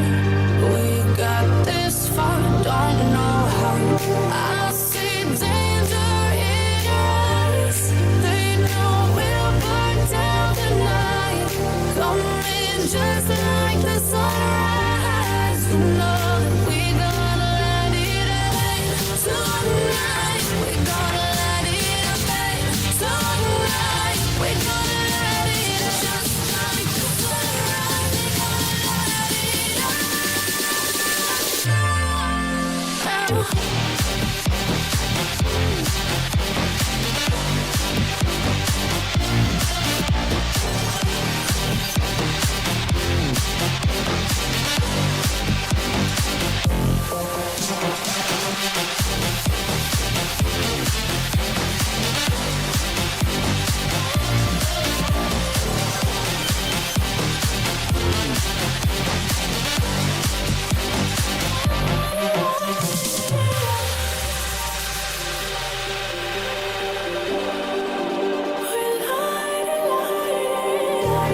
Just like a spark that's breaking out. Can't make a stop, can't turn back now. We know that there's no room for doubt. No, we can't turn back now. I see danger in your eyes. They know we'll burn down the night. Coming just like the sunrise. You know that we gonna let it away. Tonight, we gonna let it away. Tonight, we gonna let it just like the sunrise. We gonna let it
Welcome back to the third and final hour of Vestiges After Dark. We've been having an engaging discussion about mindfulness, Buddhism, and Christianity and Taoism with our new guest, Bob Martin. It's been fantastic, and I can't wait for more. If you would like to engage the conversation, feel free to call into the show, 802-321-0073. That's 802-321-0073. International listeners or viewers can call in directly on Skype by dialing Eye of the Seer. And of course, we take your questions as always in the chats across the various internet locations that we are simulcasting. I want to again give a big thank you to our TikTok audience. It just reached 200. That's fantastic. 200 live on TikTok. I can't believe it. So thank you for being with us tonight. More on this wonderful topic when we return.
Marina had mentioned in the chat that, what did she say exactly? She says, I'm skeptical that myself that Jesus traveled. His family, according to the Bible, was poor, and traveling to China to just preach would have required a lot of money.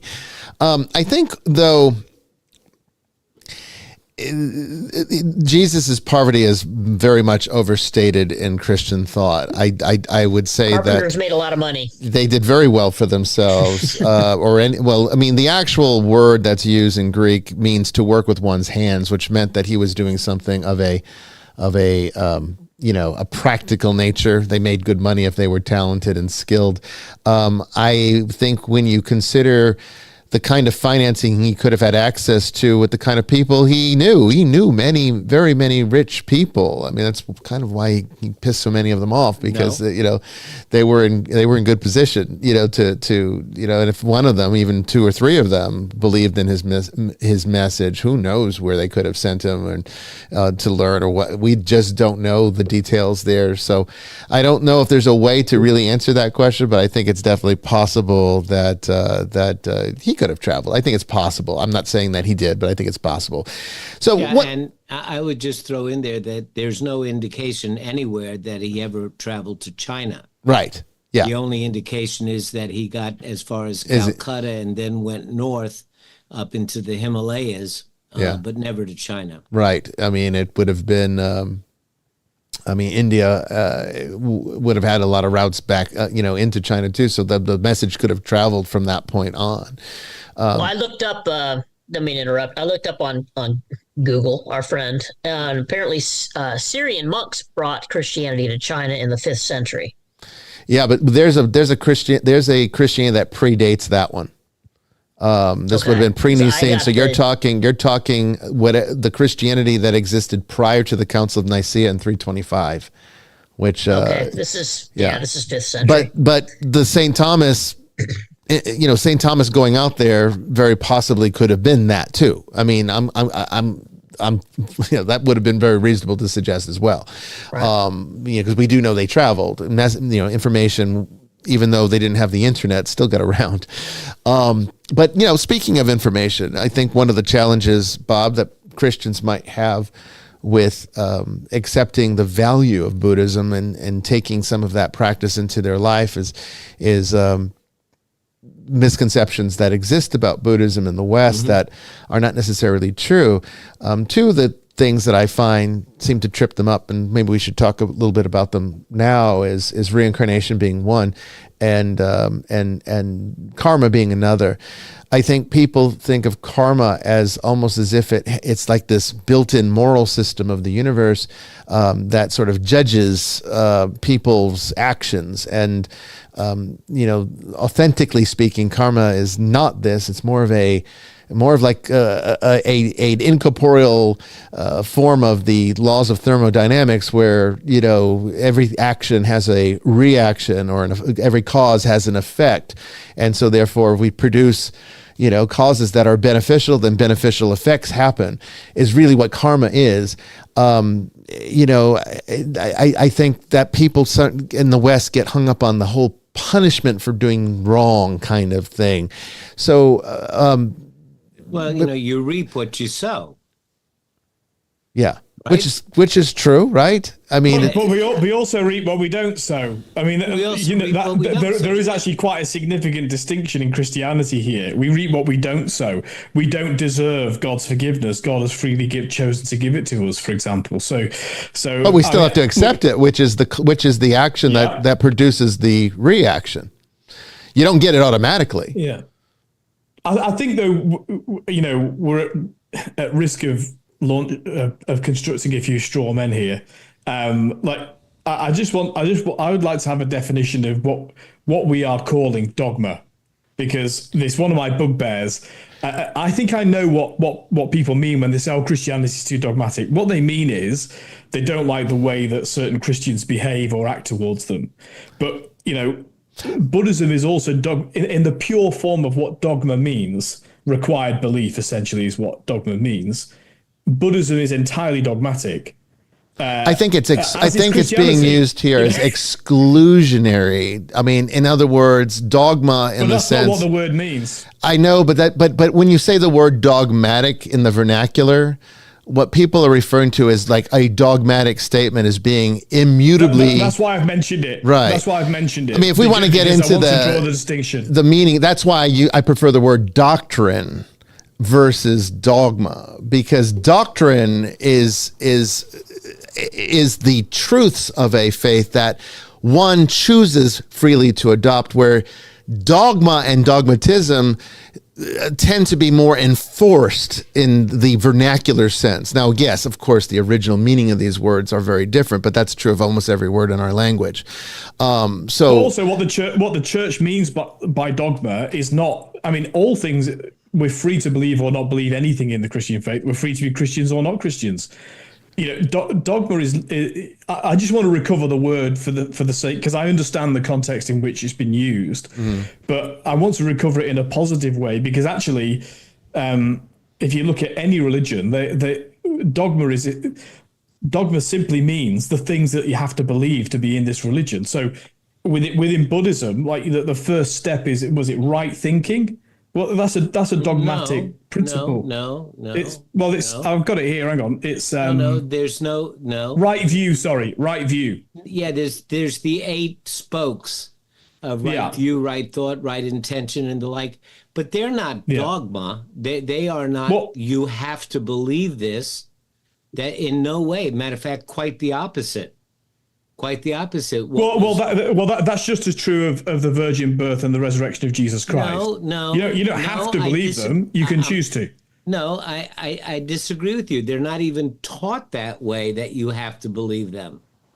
They're only taught this way, that here are some ideas, here's some practices that if you practice them, you may find that you're happier. You don't have to believe them. There's nothing dogmatic about having to have right intention. What the Buddha simply said is that if you develop your ability to focus on things, you'll be able to keep your attention on them more. And, you can practice it and find out for yourself if that's true. They were simply suggestions of lifestyles that the Buddha suggested leads to happiness, but you don't have to believe them. They're not something that's presented that in order to be a Buddhist, you have to accept the Eightfold Path. So what do you have to do to be a Buddhist? there's nothing that you have to do to be a Buddhist. So how do you define what a Buddhist is? Well, a Buddhist is a person, I would say, that follows the teachings and studies the teachings that the Buddha generated and that have been handed down. But Buddhism very definitively, like was mentioned before, it's very definitively says, don't accept anything that we say as the truth. Experiment with it and find out if it's helpful. I mean, he even said if it's not helpful, then throw it. Then throw it out. Get rid of it. Throw it away. Yeah, throw it away. Even the Dalai Lama was once asked, "What happens if science disproves your understanding of the universe?" He says, "Well, then we would have to change our understanding of the universe." Yeah, I don't think it is. But one thing, we're going down a path here where we're saying that Buddhism or even Christianity is monolithic, and it's not. I mean, no, I'm not saying that at all. Yeah, well, I mean, when you say that Buddhism is dogmatic as well, there's all kinds of Buddhism. I'm just trying to recover what we mean by, because my concern is that we've built some straw men about speaking for all Christians or all people in the West, or, you know, they're not ways that I identify with, you know, the sort of what's been described as how Christians approach things. So, you know, for example, I encountered meditative practice. I didn't grow up in the church either, by the way. So maybe I've got a joyful lack of, you know, scarring. But I chose it as an adult, right? So maybe I'm, you know, I'm limited by my own experience, of course. But, you know, I encountered these things through the entirety of what the church has to offer, which of course is not in, you know, I mean the church with a capital C. I don't mean a particular place or because it incorporates all of human experience. And now those things are in common with all humanity, all religions, all people across the world. That's why I've been burning incense today. Like lots of people burn incense in lots of different religions and different ways of life. Those things shouldn't surprise us at all. That sort of syncretism is for me perfectly natural. If we believe in one God, that people will respond to that one God in similar ways shouldn't surprise us too much. But yeah, I don't know. I just want to be cautious about. And maybe it's too late to recover the word dogma, but you know, from my understanding of Christian dogmas, of which there are very few, there's very few Christian actual dogmas. Most are doctrines, good teachings. They're the ones that are positive. You know, we don't dogmatize who goes to hell. The dogmas are that God became a man, that God forgave our sins through the cross, and that through the resurrection has invited us to take part in eternal papal life. Infallibility is a dogma. Well, there are some, and that's caused a lot of havoc, hasn't it? There are some of the more novel dogmas, which you know, are not of the ancient unified church.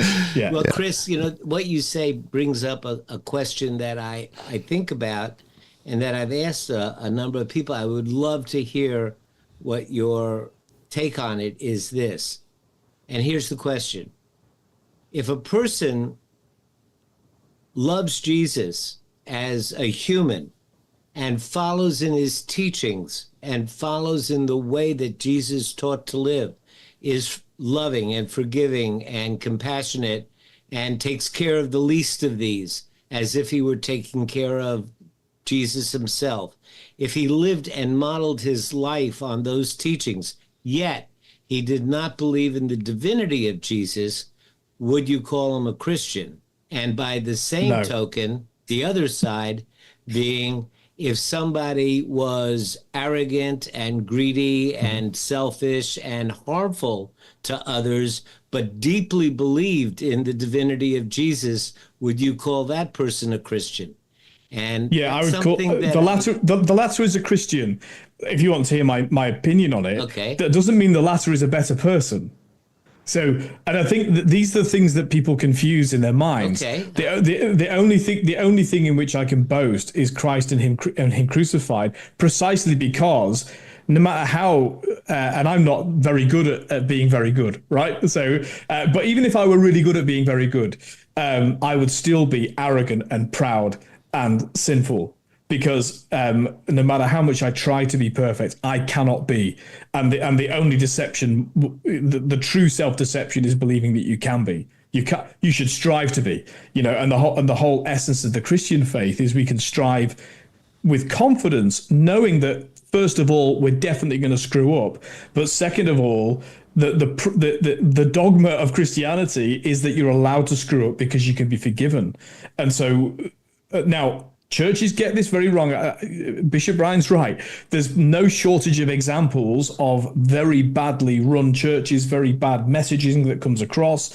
I could be very judgy about who I consider to be in the church, and much more restrictive if I want to be, because a lot of what is done that's terrible is, as far as I'm concerned, nothing to do with apostolic Christianity. But be that as it may, I would be a sinful and am a sinful and bad living Christian.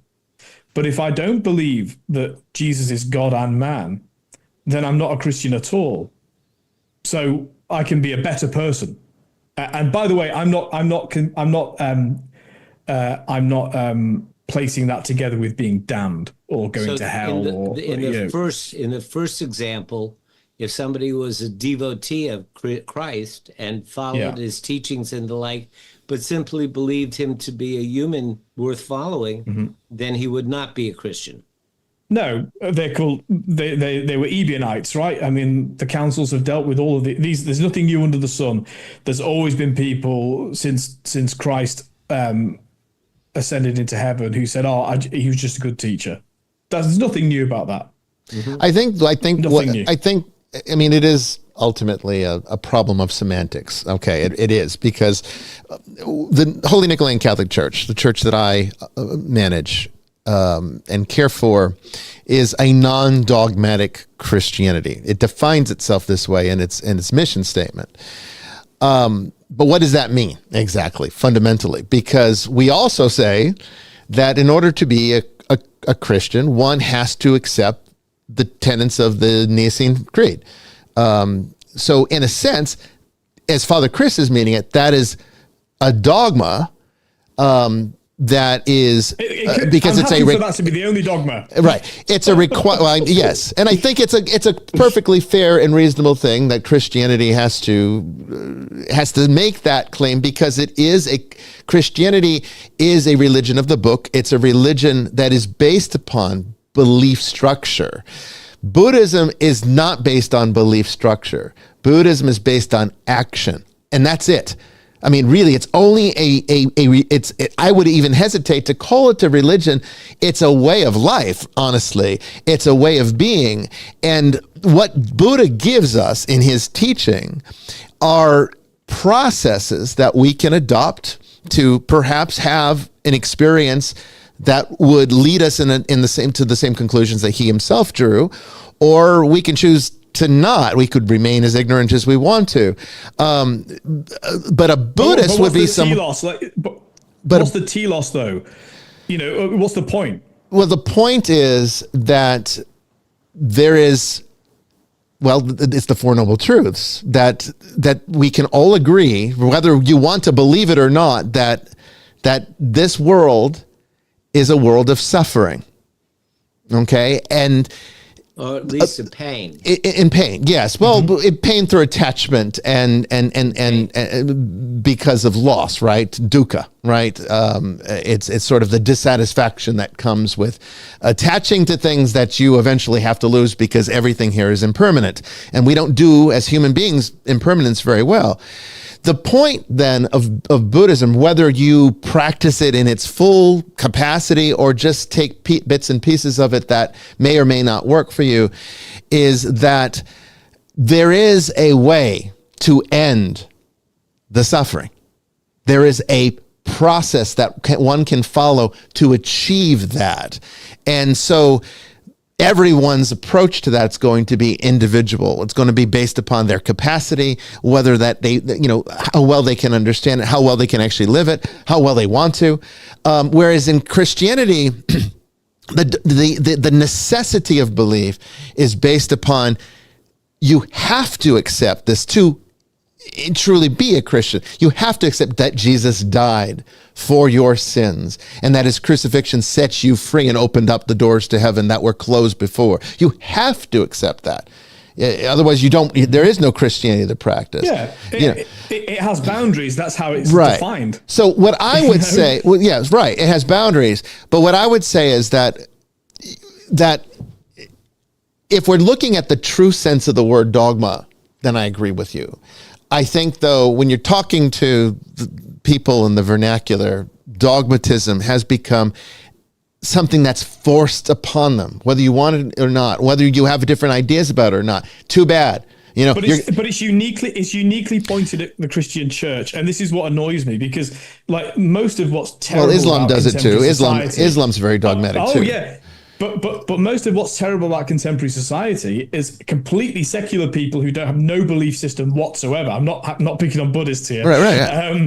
But they're the most dogmatic people in the world that tell me I have to suddenly believe that diversity is just a universal good without any need for testing or empirical. That's really dogmatic. And so I guess I'm a bit resistant of always the church getting labeled with these kind of negative connotations of dogmatism. Chris, I think actually, Buddhism. There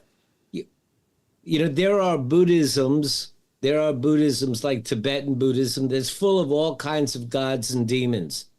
And one of the things that Buddha taught his disciples was, whenever you go into a new area to teach my teachings, always try to incorporate the basic beliefs of wherever you're at, even if they're metaphorically accepted, to teach, because they're all examples of different aspects of human nature. So try to incorporate them. So wherever Buddhism went, there are still places, and there are sects of Buddhism, the Theravadins and the Mahayanas, that call each other heretics and all of that. And, there's sounds familiar. Yeah, and then there's the progressive Christians, and there's the conservative and the evangelicals, and they each say that they have different ideas of. I think when people call dogmatic, they're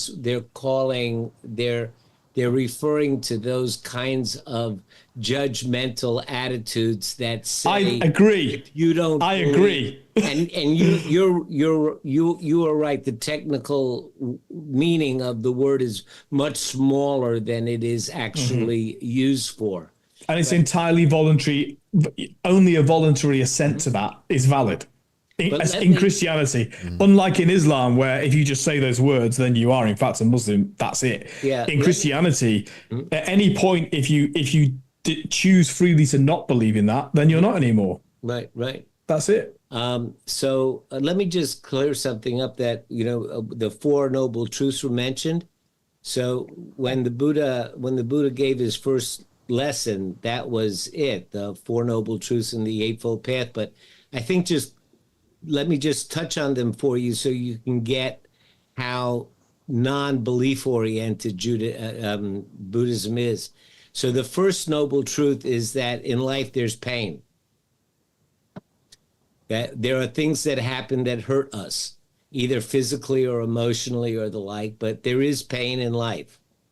The second noble truth is we turn that pain into suffering by the way that we respond to it. When something hurts us, we wish that it wasn't there. We feel victimized that it was. And all the mental machinations that go on in response to discomfort cause us to suffer even more. And the third noble truth is it is possible to live without the suffering, not without the pain, but without the suffering. And we know that this is true because we can look around and see that there are people that pretty much live without the suffering. They're pretty joyful and they have some stability in life. So we can see that it's possible. And then the fourth noble truth is what the Buddha said, what I have found is that if you cultivate these 8 things, mindfulness, intention, good speech, don't lie, very much like the Ten Commandments. Live according to the Ten Commandments, live according to the Eightfold Path. It says, what I found is if you live according to these guidelines, then you'll have less suffering. So I guess they're kind of like the Seven Commandments, because so the difference is that they don't, because the Ten Commandments, the first three are all about God, right? So the remaining seven are about this temporal Well, but life. nothing's going to happen to you if you don't do them. You're not going to be punished if you just choose to not. Because it's an entirely temporal approach, is to say, this is the way life is, and how do we respond to life? Right. That's basically where it's coming from. Right. Whereas, of course, Christianity, Judaism is radically different from that, because it says, there is a God, and God created the perfect universe, and then that's been deformed, and therefore there is a cause of that suffering. But getting back to mindfulness, though, what I think and where it really ties into Christianity somewhat is, I mean,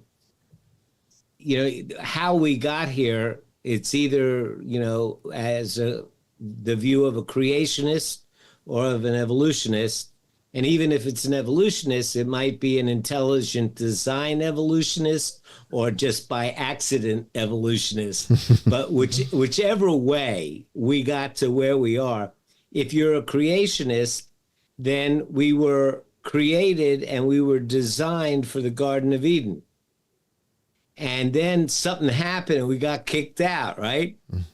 There's nothing in Scripture that said that now that we have to wait in line at the TSA checkpoint when our plane is about to leave and we're all stressed out, there's nothing in Scripture that says that God came down and redesigned our brains so that they fit into the modern world we're living in.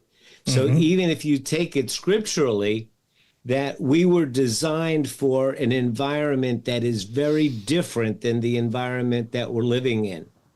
If you're an evolutionist, then you know that for 2 million years, as we progressed from Cro-Magnon to Homo sapiens, we were hunter-gatherer. And that was a very different life than the life we live now. And so the way that we were designed, or the way that we evolved, is certainly not appropriate for dangers that are like missed deadlines and missed appointments and podcast no-shows and the like. Those are our dangers today, when they used to be things like snakes and tigers. Well, our bodies are designed to deal with snakes and tigers, not missed deadlines. So this is where I think mindfulness dovetails with Christian thought, is that if we want to get back to the use of our minds and our brains the way that God intended them, we have to take some kind of remedial, intentional action, because we're not living in the environment we were designed for. I like that. Absolutely. I mean, you're. I mean, I could, Bob. I could talk with you for weeks on end and never run out of things to say. I find this conversation just so fascinating. One thought that came to mind about that is that I think when we look at what is classifiable as typical sin, right? You think of the worst things that people can do. I think sexual crimes come up. You know that's part of your the work that you've had to deal with as a criminal defense attorney and all that, and then helping people to sort of recover and get beyond the trauma. Obviously sexual crime is a big one. It's definitely a primary focus, I think, in today's day and age. I mean, it seems to be the one crime people can commit that people just have no tolerance for. There's no forgiveness for it. But we forget that I am an evolutionist, by the way. I guess you could say I'm an intelligent design evolutionist, but I am an evolutionist. Me too. But I mean, it stands to reason that 200,000-300,000 years ago, rape served a wonderful function for keeping the species alive. But it doesn't serve us today, So it's like we're carrying over a more primitive aspect of ourselves, which incidentally is why the archetype of the devil is a primitive beastly character, because our primitive beastly nature is that which we're trying to transcend here. That's where that all comes from. That's why the devil looks like an animal, because we are essentially trying to move beyond the animals that we essentially are. We're primates, right? Primates are pretty violent, but that violence serves a function. It's not like it's just there because we're horrible. Just like rape isn't just something some people are inclined to do just because they're horrible people. I mean, we like to label it that way, but it really is a carryover of a time where it served a function. And so I think the best way to approach it, is that, just as you said, both Buddhism and Christianity are trying to arrive at this place of being more than what we currently are, and both can help each other to do that, in my opinion, because they helped me. And I think Tracy's been in the chat. She says Buddhism is an exercise in waking up. That's exceptionally true. Now, I don't want to miss this question because I don't want to ignore the audience, and I can sometimes do that when I'm enjoying the conversation. So I kind of dominate. I don't want to do that. April said, she asked you, Bob, considering it's on point with what I just said. Considering your life experiences, including your work with others and your spiritual journey, what advice do you have for others? Now, we haven't talked a whole lot about the work that you do with like helping people to transcend trauma or move beyond those limitations that we kind of set for ourselves. So let's talk a little bit about that in light of her question.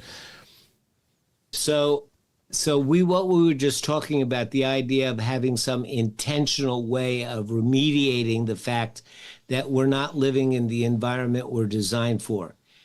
To bring that home, think of this. We had so little salt, sugar, and fat in the jungle that we could go for months without getting what we get in one McDonald's Happy Meal. Right.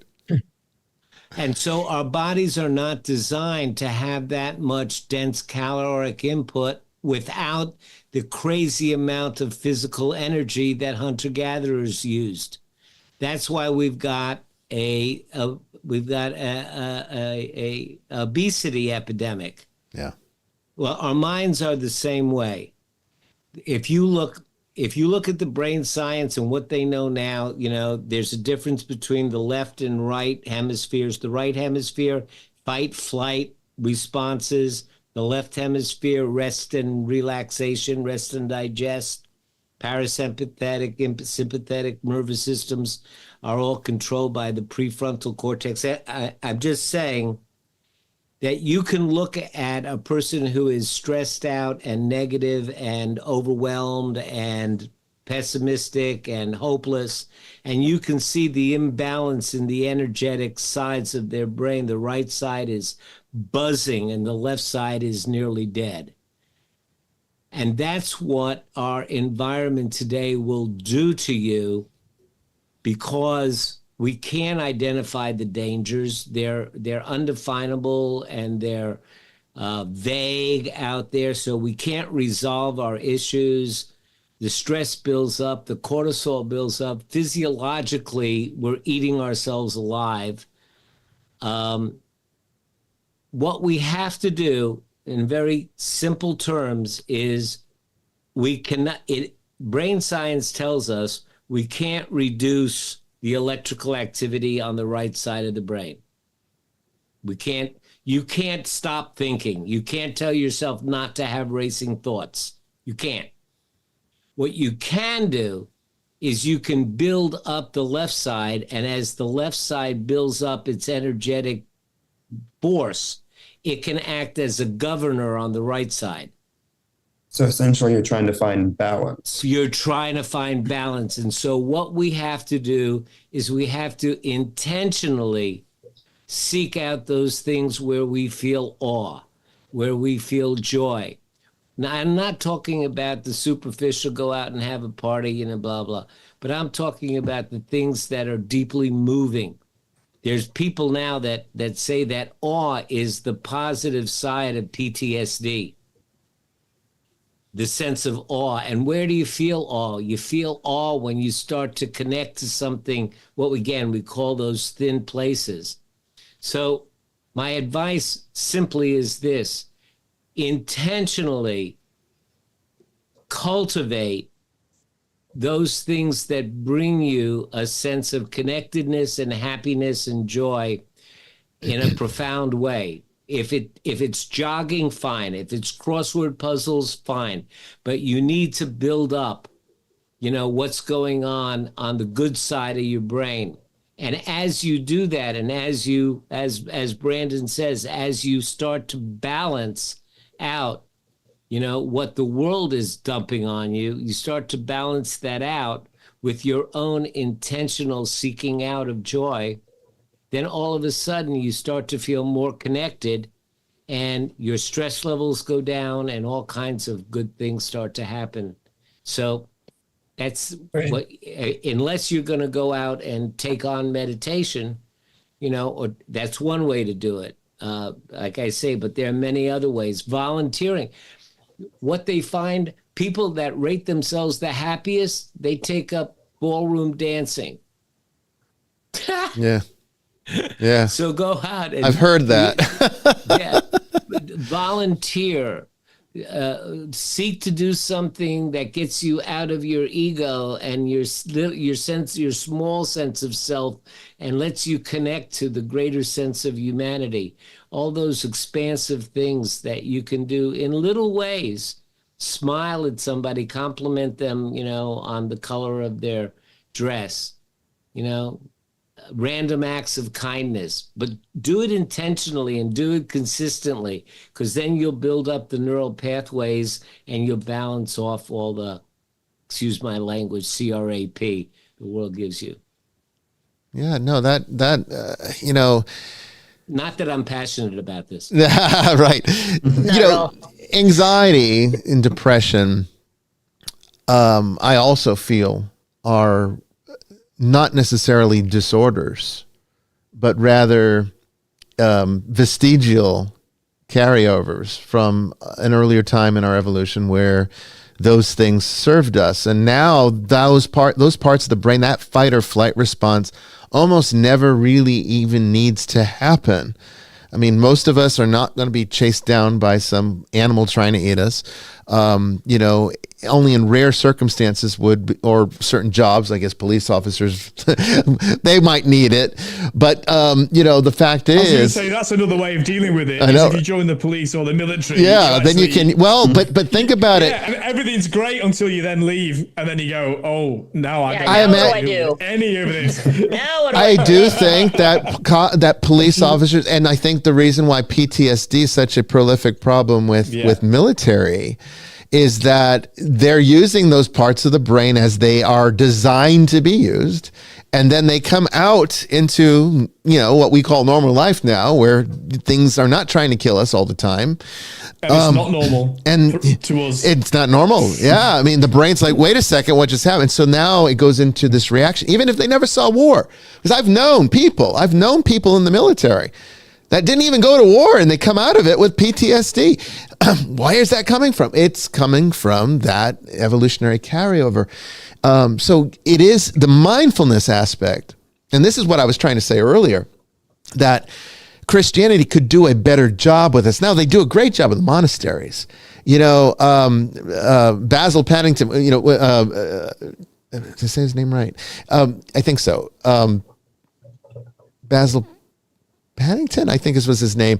He develops a centering prayer, which he went to the monasteries in China, the Buddhist monasteries, and essentially drafted a Christian prayer system that was based on Buddhist meditation. Mm-hmm. Now, it was very popular when I was a seminary, and everyone talked highly about it. He was a celebrity. He unfortunately died. He was in a very bad car accident that he never really truly recovered from.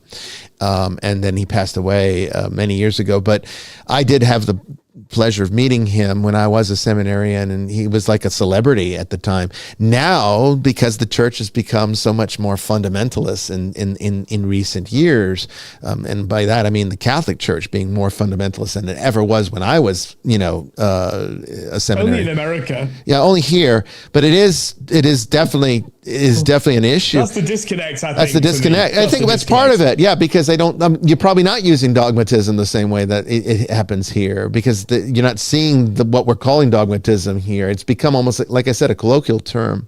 It'd be interesting to talk more about that. But what I was trying to say is the now he's demonized. He's demonized. Well, centering prayers. Have you heard of Father Thomas Keating? Well, he was his colleague. Paddington Basil was Keaton's colleague. Right. Well, centering prayer, it's still going strong among groups, and it's a wonderful thing. I teach it in my church.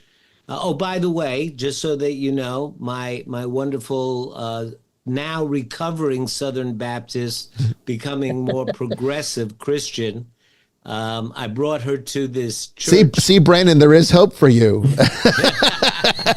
Brandon has suffered this too, so he can understand everything you're talking about. Well, I found the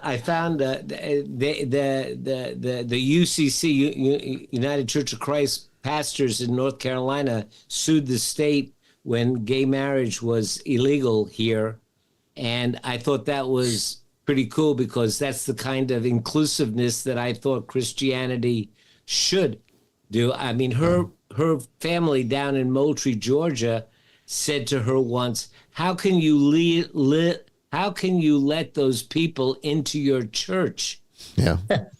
And she looked at him, her brother, and said, "Why would you ever keep him out of a church?" Yeah. But I brought her to that church, and finally, a few years, about 5-6 years ago, I was baptized at the UCC church, and so now she's happy that I'm going to go to heaven. There you go. You can always find that compromise. I was going to go back to the point you made earlier about, the two people, the one who believes but is a terrible person, the one that doesn't believe. But you see, and because I do have some sympathy with the idea that actually, if somebody chooses to base their entire life around the person of Jesus Christ, then whatever they think they believe or don't believe about him, they may be deceiving themselves. Because if you go to the lengths of living out the gospel in your daily breath as far as you possibly can, I'm not sure what the difference between that and believing is. And so I think that if I were the pastor to that person, that would be that would be the fundamental question around which we would spend some time. Yeah. Well, I in my personal way of looking at things, when Jesus said, "No one gets to the Father except through me," and so many people have taken that to mean that the only way you can get to heaven is to accept Jesus Christ, I sometimes think, what did he mean by me? Would a divine creature referring to me be talking about a sack of skin containing a human form, or would he be talking about his eternal spirit? And if we say that God is love and Jesus is love, could we not just say that would translate to no one gets to the Father except through love? Whilst I think you could preach a homily in that direction, there's nothing new about that description of Jesus. I mean, if you look at any of the ancient heresies of the church that were the precondition to the creed being formulated, we've just heard Docetism. There's Arianism, there's Nestorianism, there's all of those. These are not new ideas. I think that they're new to me. Okay, well, maybe good. Like a used car, like a used. That's a good thing. No, hey, do you know what? That you actually made a really important point, because actually they're new in every generation, right? Because until you encounter them, you've not encountered them, so they're new to us. So yeah, they're old in the life of the church, in the revelation of God through time, but they're new to us in every generation. So you're right in saying what you just said. But these things, like, see, where I think it goes to be self-critical, where the church goes wrong is where, and I've heard this so often, and every time I've moved to a new church, I do weeks and weeks of preaching on the creed. Okay. And this is why I do it, because most people, you cannot presume that any people will be sat in that church. It doesn't matter which denomination. If they say the creed, they might have been sat there for 80 years and have nothing more than a surface level understanding of why that creed came about and what it means. And you end up then falling down to silly things like picking out one line from the Bible and saying, right, this is it. Boof. Now I'm going to whack everybody with this one thing. So I think you and I are in a heated agreement that is a very bad way to approach Christianity. Yeah. But I guess where we're different is that I think those answers are there within the Christian faith, and the mystery of the incarnation. It's important to call it that. The mystery of the incarnation. How can Jesus be fully man and fully God? Yes, we can have look to history and doctrinal arguments that people have had and learn a lot from that. But ultimately, it is a mystery.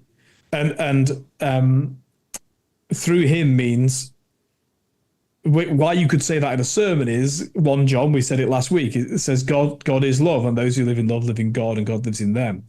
So yes, you could say through perfect love we have union with God, but how that goes about, how we conceptualize that and how we talk about that, that's why I have no teaching of my own. Well, Father, I think the reality of it is that, I mean, I think the Catholic Church actually said it best, is that it is perhaps the revelation of God is most perfectly revealed in the Christian religion, but that God meets us where we're at as well. And so therefore for the Buddhist, there is absolutely the presence of Christ in the actions that are encouraged, and they can meet Christ that way. And I think that's really what Christ is saying when through him, is that he's a lot larger than just the one, the Jewish guy from the ancient world. But we're at the end of the show, and I want to give you a chance, just Bob. One thing. You reminded me of Richard Rohr's concept of the universal Christ. Yes, exactly. Carl Rauner informed Richard Rohr. So you might want to read some Carl Rauner too. We got to do. We should have a beer sometime. Let's definitely. I would love to have you back on, Bob, next season if you are willing. I would. I could do this. Has to continue. Yeah, there's just too much here, and I mean, we could just do show after show after show with you. So I've got 2 pages of notes. Yeah, please. Yeah, we need you to come back. Brandon will be in touch, but I want to give you. We got 30 seconds. If you can tell us, how people can find you, reach out to you, your book, everything you want to say. Pretty simple. I got everything on one website, wiseandhappylife.com. Excellent. Wiseandhappylife.com. Okay. Two free downloadable ebooks. One's called What's Meditation and Is It For Me? And the other is 25 quick tips from around the internet to de-stress. We all need that one. Fantastic. Okay. And they can just go to wiseandhappylife.com and push the button, no obligation, no expense, freely downloadable. Yeah. Well, you have been, what a way to close out this season. Thank you so much for coming out here tonight and sharing your wisdom. And like I said, I want to do this every season if you're willing. I mean, this would be great. I loved it. Great. I loved it. Well, thank you. Great conversation. It was. Well, Jamie, thank you. Father Chris, thank you. And Brandon, thank you so much. Brandon, make sure you get in touch with Bob. And when, let's get him next season when we start the schedule. Okay, we'll reach out to him. Okay, great. I also want to thank all of you for joining us tonight and being engaged in the chat. I didn't see many questions, but I definitely saw a lot of conversation. So hopefully food for thought. That's usually a good sign when there's not a whole lot of questions. Maybe it means that you're thinking about it, and that's what I really wanted. I wanted this to be a thinking show. We're getting into now the Advent season. It'll soon be Christmas, and it is a time to contemplate. It is a time to meditate, and there need not be conflict in these realities. We can find the peace within all of the truths. I do personally feel that Christianity is the highest expression of the revelation of God, but I think all religions reveal God. I do. I just think Christianity reveals him more perfectly, which is why I'm a Christian. But I never left my Buddhism, and I couldn't, because it's given me the framework that I need to be able to function. But anyway, thank you so much, everyone. We'll be back probably around February. That's when the new season usually kicks in. Maybe March. I'm not quite sure, but look for the schedule, and we'll be out there in the ether. God bless everyone.